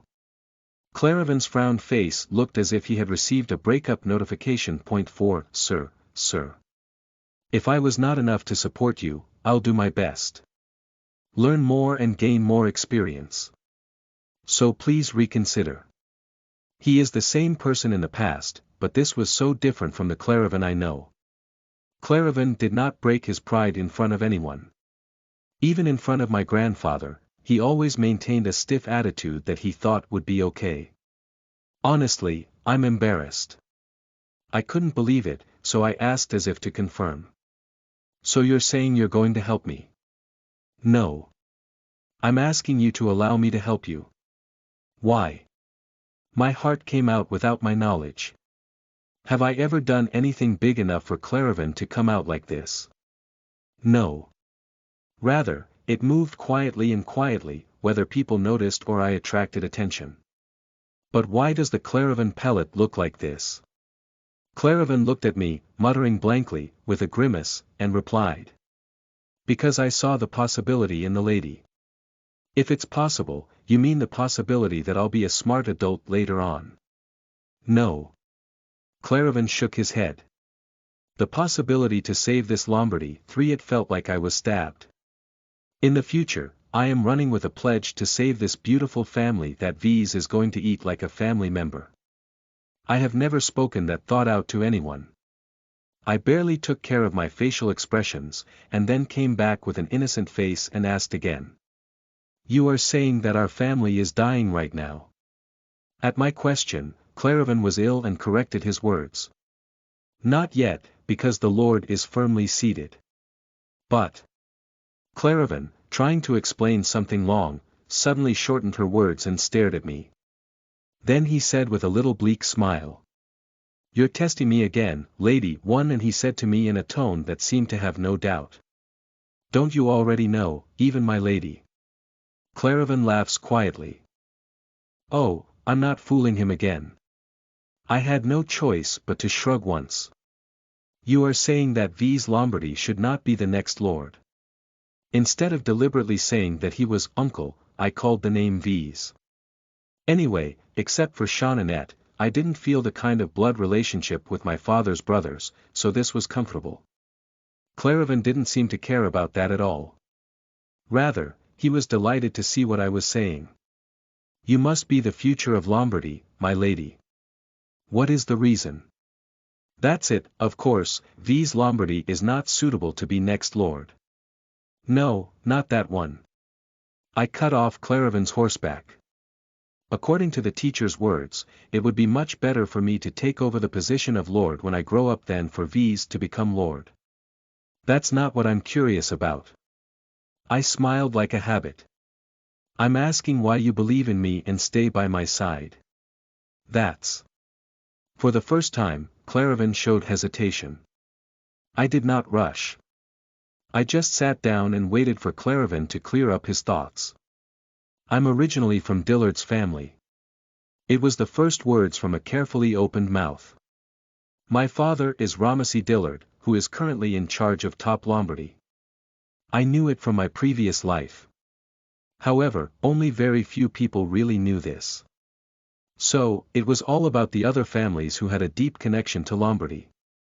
Ramasy Dillard never officially admitted that there was an outside marriage child, and the Claravan did not say that he was the Ramasy sons. He was helping my grandfather with the job, and he only got to know it by accident. Even then, my grandfather forced him to hold back. Even though he knew that I wasn't the one who will tell the story to others, I asked him several times. To that extent, the fact that he was an extramarital child raised in a shadow was a huge scar that could not be erased by his great pride. But he was telling me his secret right now. When I grew up, my father wanted me to leave Lombardy to live independently. He will give me enough support, so he encourages me to become a bureaucrat in the imperial palace or go to other areas to make a living. That is the reason. Claravan's blue eyes looked straight at me. Because my loyalty to this Lombardy is great. More than anyone else in the Dillard family, then he added words like self-excuse. That doesn't mean that I have any regrets in Dillard's family. I also wanted to get out of the Dillard family and build my own territory, and I just want to contribute to Lombardy in my own way. But, Claravan said, frowning his straight eyebrows, seeing what he really hated. It's true, my respect for the Lord, but he's really bad about growing his children. I have no choice but to admit it. The buds of his 3 sons are almost annihilated, and Jeanette, who can see the buds of Lord, is a daughter. Especially in the case of V's, who pretends that he was already decided to be the next lord, is his head filled with poop instead of brain. 10 Claravan, who was pouring out harsh words, noticed me and quickly turned away. So I was discouraged about whether I could work for Lombardy until Lord was alive.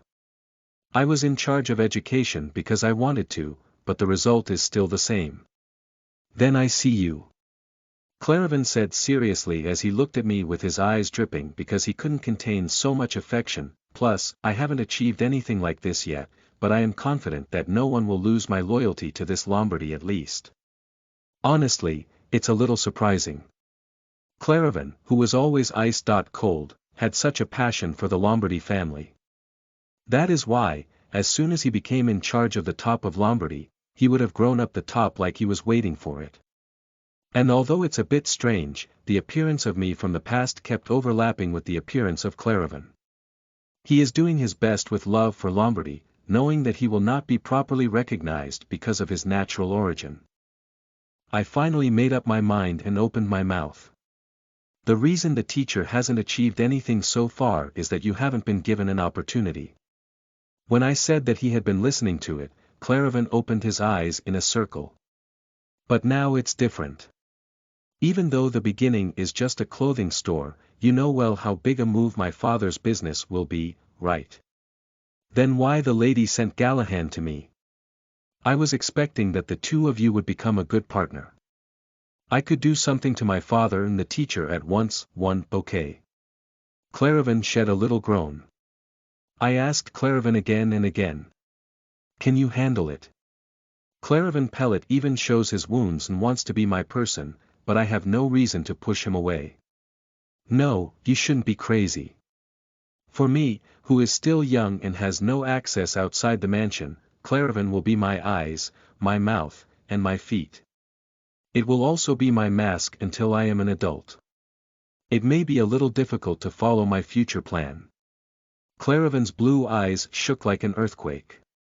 And above all, I finally asked the most important thing. Can you keep the secret? Until I'm ready, no one should know what I'm doing. As long as possible, I should simply remain the granddaughter of the slightly smarter. So that V's doesn't feel a serious sense of crisis. When I realized at a time that I could be in front of him in everything, I would take place in the next Lord position. And I saw. The smile that brightened up as bright as the last time he tied the ribbon on my sleeves appeared on Claravan's face. Please take care of me from now on, Claravan. At the change of his title, Claravan shakes his shoulder once and then carefully kisses the back of my hand. 9 I will believe and follow, my lady. There was no need for grand promises or oaths. Trust me and follow me, just one word was enough. Now that the conversation was over, I stood up. As I moved, Claravan quickly stood up. Shaking off the slightly crumpled skirt, I said to Claravan. Please tell my grandfather sooner or later. You want to give me in-depth education. In-depth education. It's like, am I a girl? It is a face that seems to ask. I can't have a secret conversation with Claravan forever. There will be more and more things to discuss in the future. It's a lot too. So, if necessary, tell me that you're going to conduct 1.1 classes on an irregular basis. Maybe my grandfather won't be against it. Rather, I was happy and said, ha ha ha ha. And laugh. I walked toward the doorway, leaving Claravan standing in the dark. As I opened the door, I saw two employees walking this way from a distance. I turned and shouted out loud so they could hear it. Then goodbye, sir. I even said hello to my belly button. Then Claravan came to his senses, saying hello. Please go carefully, Florentia. I smiled wider once more to do well and started walking. Even I could see, my footsteps were bouncing. I was humming even to the hum. Good, that I got Claravan much faster than expected. Now, what should I do now? With Claravan in my head, I was busy making a list of things to do in my father's business or at the top of Lombardy. Asterisk, what the hell is this about? The owner of the bread shop, Robert, was frustrated and looked at the people lined up in a long line in front of the Galahad clothing store. The long line that started right in front of the doorway crossed the pottery shop next to it and stretched to the shop next to it too. All of the people in the line were women, but looking at the inside of the store all the time, he felt nervous. Now, we have prepared plenty of quantities, so please be patient and wait. The woman who introduced herself last time as Violet shouted loudly with her palms rounded together.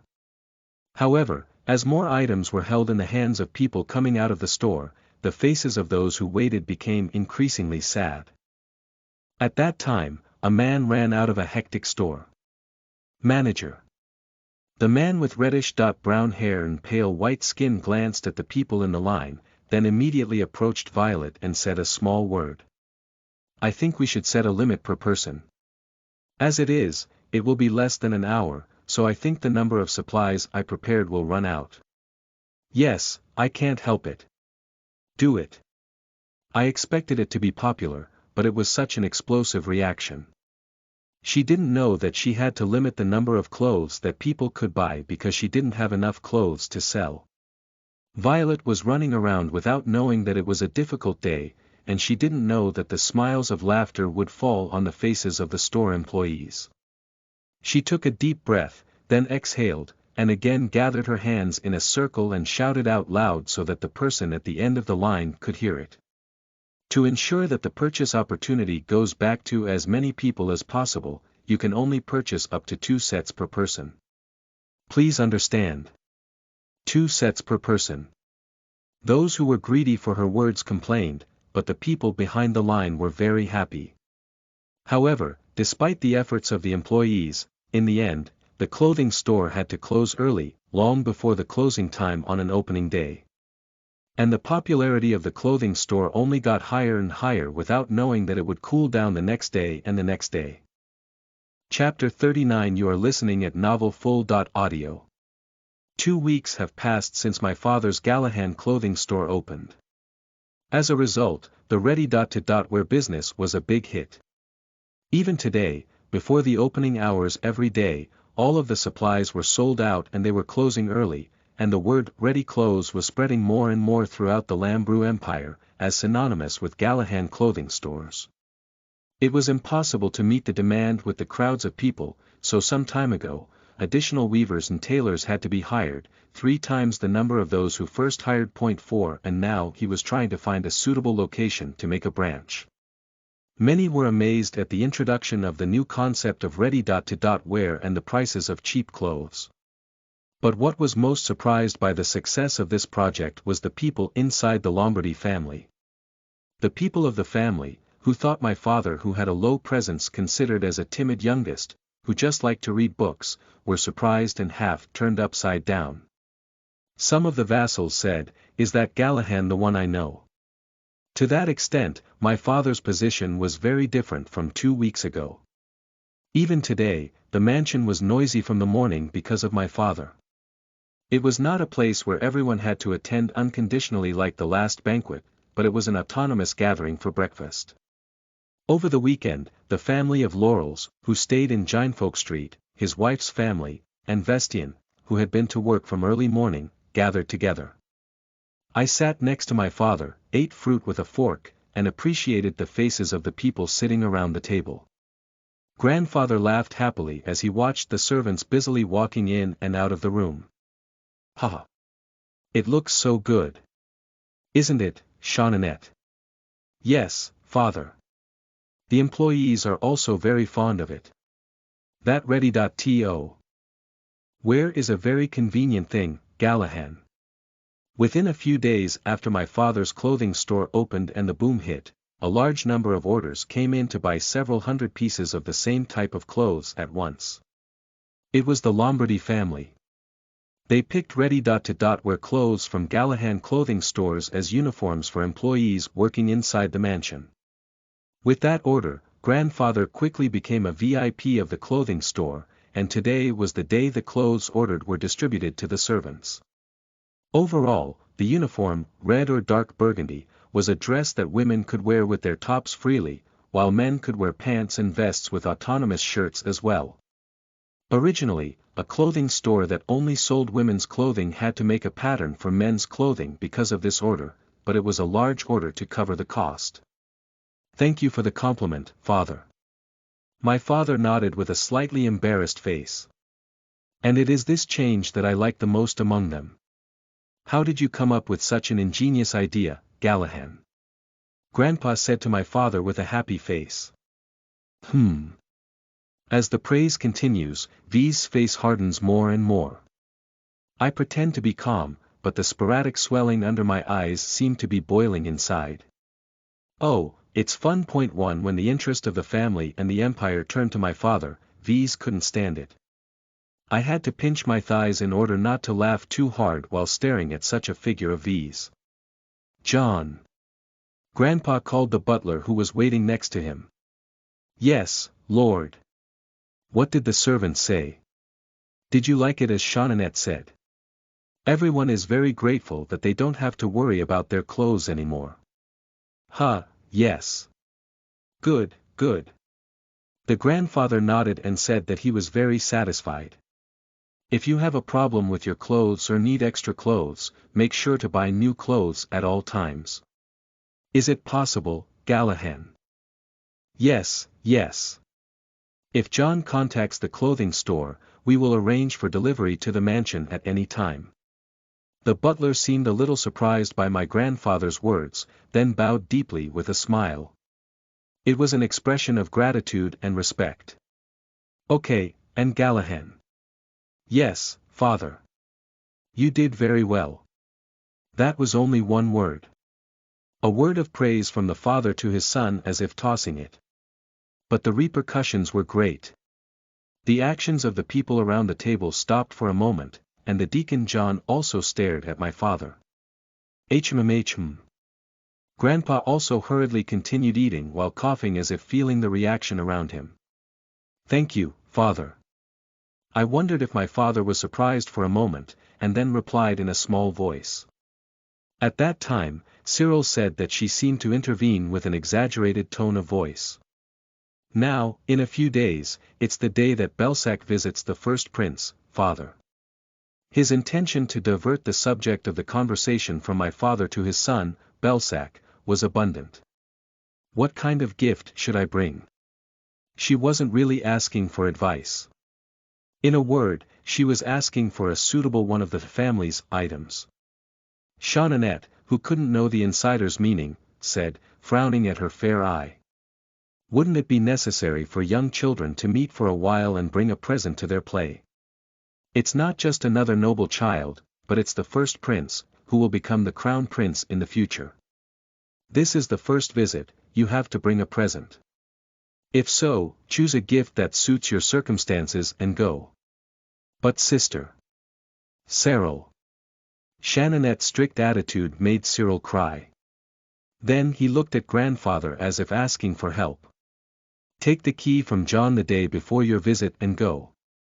The term storehouse the grandfather refers to is a safe located deep inside the mansion. It is full of all kinds of treasures that Lombardy has owned for hundreds of years, which I haven't even seen in a few times.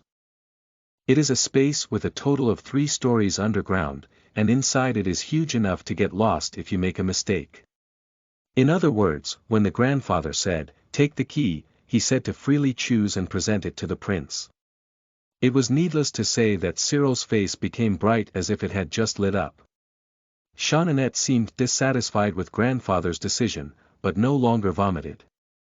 Thank you, father. Cyril laughed as he stroked Belsaca's head sitting next to him. Even then, her face seemed to be relieved a little. Belsac was greedy with bacon, not knowing what the grown-ups were talking about. After looking at Belsac for a long time, I accidentally made eye contact with my grandfather. Then, the hardened grandfather's eyes were relieved.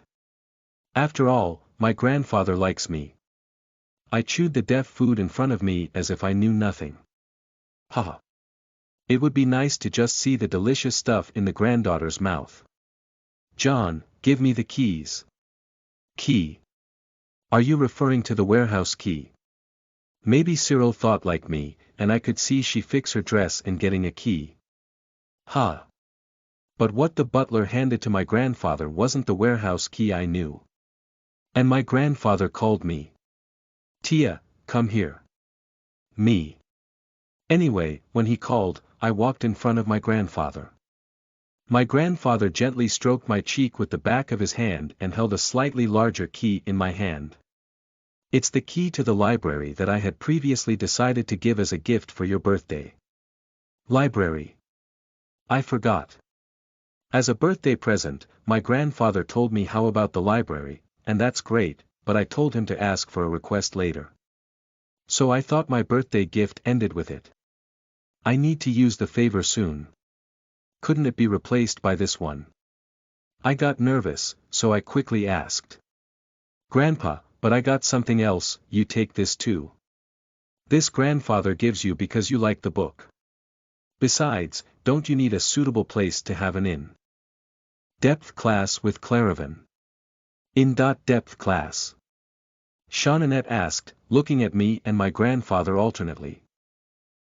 Yes. A while ago, Claravan came and said, our Florentia is so smart that she is ready for more difficult classes. That's great. Jeanette stroked my head, rejoicing like his job. This library is only for you to use. So read a lot and learn a lot, Florentia, thank you. I love it, Grandpa. I'm on purpose. I screamed and hugged my grandfather's neck. This girl, heh. My grandfather seemed a little surprised, but soon patted me on my back and enjoyed the cuteness of his granddaughter. It was truly a gift I received at the perfect timing. I held the key tightly in both hands, hugged it against my chest, and shouted out loud.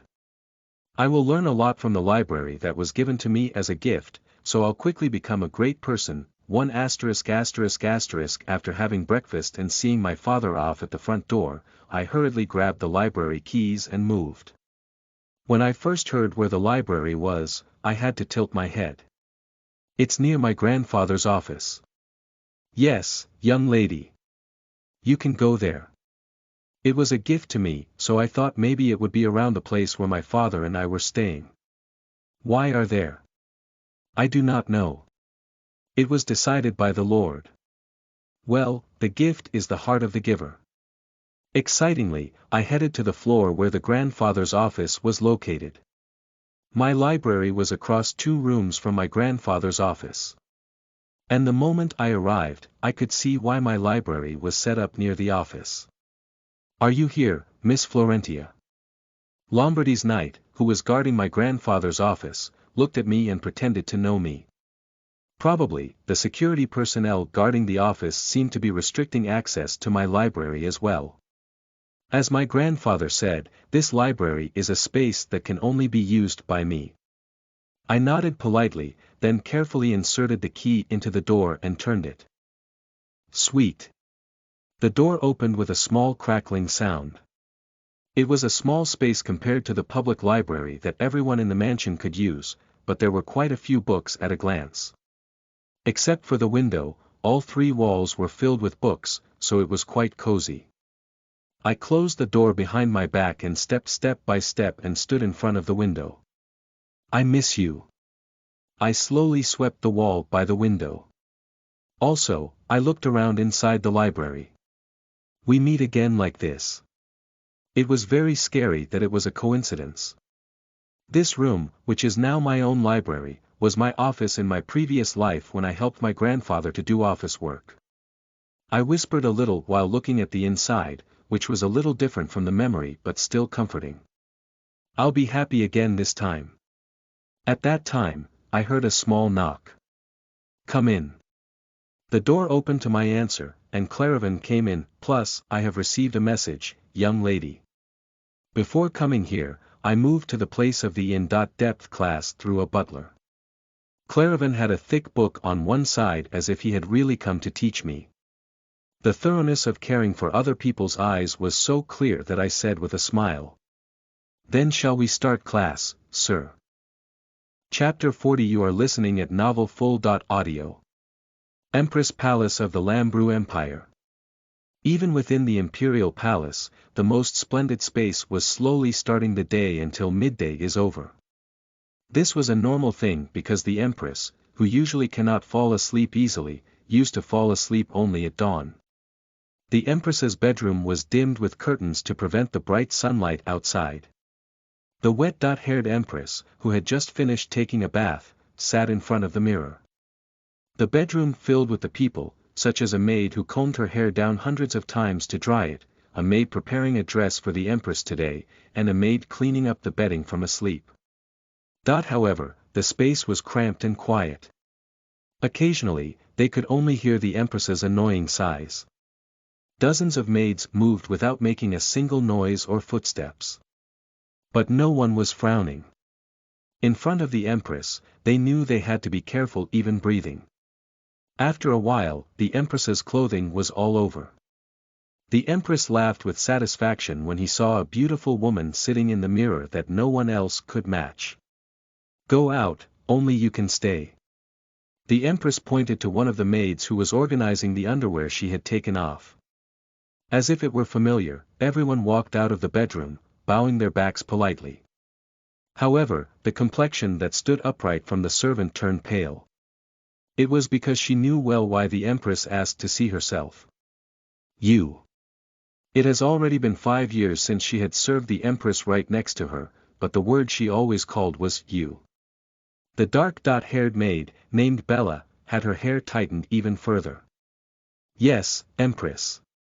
Why is there no news? That, it is, Bella's eyes trembled anxiously. I bought it with my hand as clearly ordered.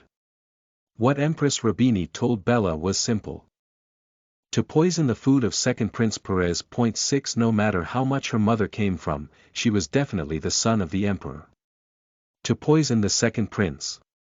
It was a work of anger, but the face of the Empress, who gave the order, was dry as if to pull out the weeds that useless. Bella was so scared. I didn't want to do something terrible. However, she had no right to deny the Empress's order. Bella's family, one of the many vassal families of the Anginas family, were poor nobles with one palm-sized manor in the western part of the empire. Bella, the eldest daughter of such a family, was dedicated to the Empress by her father. By the way, her father commanded that she should have served the Empress right next to her because she is the best looking and smarter among the brothers and sisters. There was also a saying that she should not think about returning to the estate again for anything else. Among the maids who attended the Empress, the servant was in such a situation, and the lives and deaths of them and her family were all dependent on the words of the Empress. If you disobey the Empress's words to add poison to the food of the second prince, not only me, but all of my family will die. 2 So she closed her eyes and started poisoning. After the death of the second prince's mother, once a week, she took his food and brought it to the separate palace. It has been a few months already. However, the second prince has not yet died. If he lying on the bed every time you go, he must have the same poison, but why doesn't he die? Bella's face became sad. If the kid doesn't die, he dies. Innocent families die. 1 Bella recalled the dull appearance of the skinny second prince. Such a child. If you die quickly, everyone would be comfortable. I'll add more poison next time. The Empress glanced at Bella's trembling shoulders and said. Go, thank you. Bella's voice was light. It was a feeling of relief that she would never die and that she had a chance again. Empress, who annoyedly looked at Bella, shook one hand. It meant to disappear in front of me. It was like chasing even annoying bugs, but Bella was just thrilled. As a habit, she laughed, stealing tears as she left the Empress's bedroom. That's good, it's really good. It wasn't she that was dying, but she was really fortunate that no one was concerned about it. ******. Here is a report on the sales status of clothing stores. Claravan handed me a stack of paper written in neat handwriting. And this is the result of a simple survey and the age distribution of customers you mentioned. The last time I asked Claravan. It was an event where people who visited the clothing store were given a ribbon or button that could be attached to clothes and decorated by asking for their understanding in advance of answering a simple questionnaire. Those who were regretful that they bought ready-to-wear clothes that were the same as others were willing to participate in whether they liked the small items that could be decorated with their liking. Definitely, there is an overwhelming number of female customers. And the age. Most of them are in their 30s and 40s. I wonder if it's because women who originally made clothes at home prefer to buy ready-to-wear clothes. I think so. While I was thinking for a moment, Claravan waited by the side. No, it is not quiet. Even though I didn't say anything, he was looking forward to seeing what I would say from my glowing eyes, and I didn't know what to do. 2 Yes, we are looking for a suitable spot in the same Haslot market. What does my father say? Gallahan is in charge of the operation, so he is very busy. Well. If you've always read only books, you're going to be busy running a business that's so busy. It will take some time to adjust. I nodded and said to Claravan. Even if you are in a hurry, please pay attention to decorating the interior and exterior as luxurious as the main store. Because the price is cheap, you must avoid the image that the ready-made clothes are cheap. Yes, I understand. And if possible, I think it would be better to start with other types of clothes instead of the original women's clothes in time for opening the branch. You mean different kinds of clothes? This time my grandfather matched the clothes of the Lombardy employees, and the sewing staff had the experience of menswear. It took money to set up a new model and make prototypes, so I have to worry about anything I can worry about. Menswear with a relatively simple design and less embellishment can leave a lot of margin on the clothing store. But the main customer base is women. Would it be okay? Because the main customer base is women, I think menswear will work well. I said, tapping the report with my fingertips. Claravan thought for a moment at my words and then struck her knee. Ah, if you're a woman in her 30s and 40s, you'd also buy your spouse's clothes. Right. Of course, my lady. Claravan is so thrilled that he can't speak. It's probably the first time he has seen a smart Lombardy. I understand that heart, Claravan. I reached out with a short arm and patted Claravan's shoulder. Then he reached out the other hand. You must also give the order form. Oh, here you are. Claravan put a stack of papers with all sorts of numbers in my hand. In fact, I had no intention of paying attention to the details of the money coming in and going out. There was only one item I was looking for in this complex order form. The margin ratio is significant. Yes. Somehow, I did a lot of trading through the top of Lombardy and the Guild. Claravan said proudly. It is natural. The most accurate measure of ability is how much a merchant who sells goods makes a profit. I turned over a couple of reports. And finally I found what I wanted. Also. As expected, there is a need for a little adjustment. Please raise the wages of weavers and tailors a little more. Yes. Then the clothing store's interest rate will decrease. I see. But these people, after all, are Lombardy people, right? People who live on this Lombardy land, work for Lombardy, and pay taxes to Lombardy. That's why it doesn't make much sense to save money for them and make more money. And if you raise your wages, the efficiency of your work will naturally increase. You will have to find more and more workers in the future. It goes without saying that it will be easy to save people at that time. Claravan raised his glasses and nodded. Okay, from a macro point of view, it's a way to give up a little margin right now and instead strengthen Lombardy itself. After all, Claravan is quick to understand. Even if I didn't have to explain everything, he was reading the lines accurately. In a posture of studying again, I got up from the seat and walked to the nearby bookshelf, leaving Claravan scrutinizing the reports he wrote. I was worried that it would be full of books only for children because it was my library. Last time he said, because I saw you reading people from the South, the books were rather tailored to the level of an adult. There were so many interesting books that could be useful to me right now, and while I was searching through them, I suddenly realized one thing and asked Claravan. Isn't it the day that Lombardy scholarship students will be gathering soon? Yes. Yes, but how did you know that? How long? I called the Lombardy scholarship students who meet once every quarter as Lombardy Kids. They are people from all walks of life who have grown up with Lombardy's patronage, or more precisely, sponsored by my grandfather. Claravan is also one of them. There are nobles and commoners, but what they have in common is a strong sense of belonging and bonding as Lombardy scholars, and deep loyalty to my grandfather. Since the Lombardy Kids are considered to be as powerful weapons as the family's fortune, these attended with the excuse of being present for my grandfather on the day they met. Where are you gathering this time? The location was decided here for the Lombardy mansion, but I received a message that the date may change. Okay. It's unusual. Since each of them has a key position, the date and location were usually set a few weeks ago. What happened to Grandpa? It all depends on my grandfather anyway, so I had to watch it. Then will that person come too? She was small and could not erase the traces of her age, but at the same time, she had a tremendous presence. It would be great if you open your face in advance. I muttered as I recalled the gray-haired middle-aged woman I had seen for a while in my previous life. After my in-depth class with Claravan, I left my study. Not long ago, Gil-Lu and Mayron started taking swordsmanship classes. Jeanette decided to exhaust the energy of the twins, which emanated enormous taste as the days passed.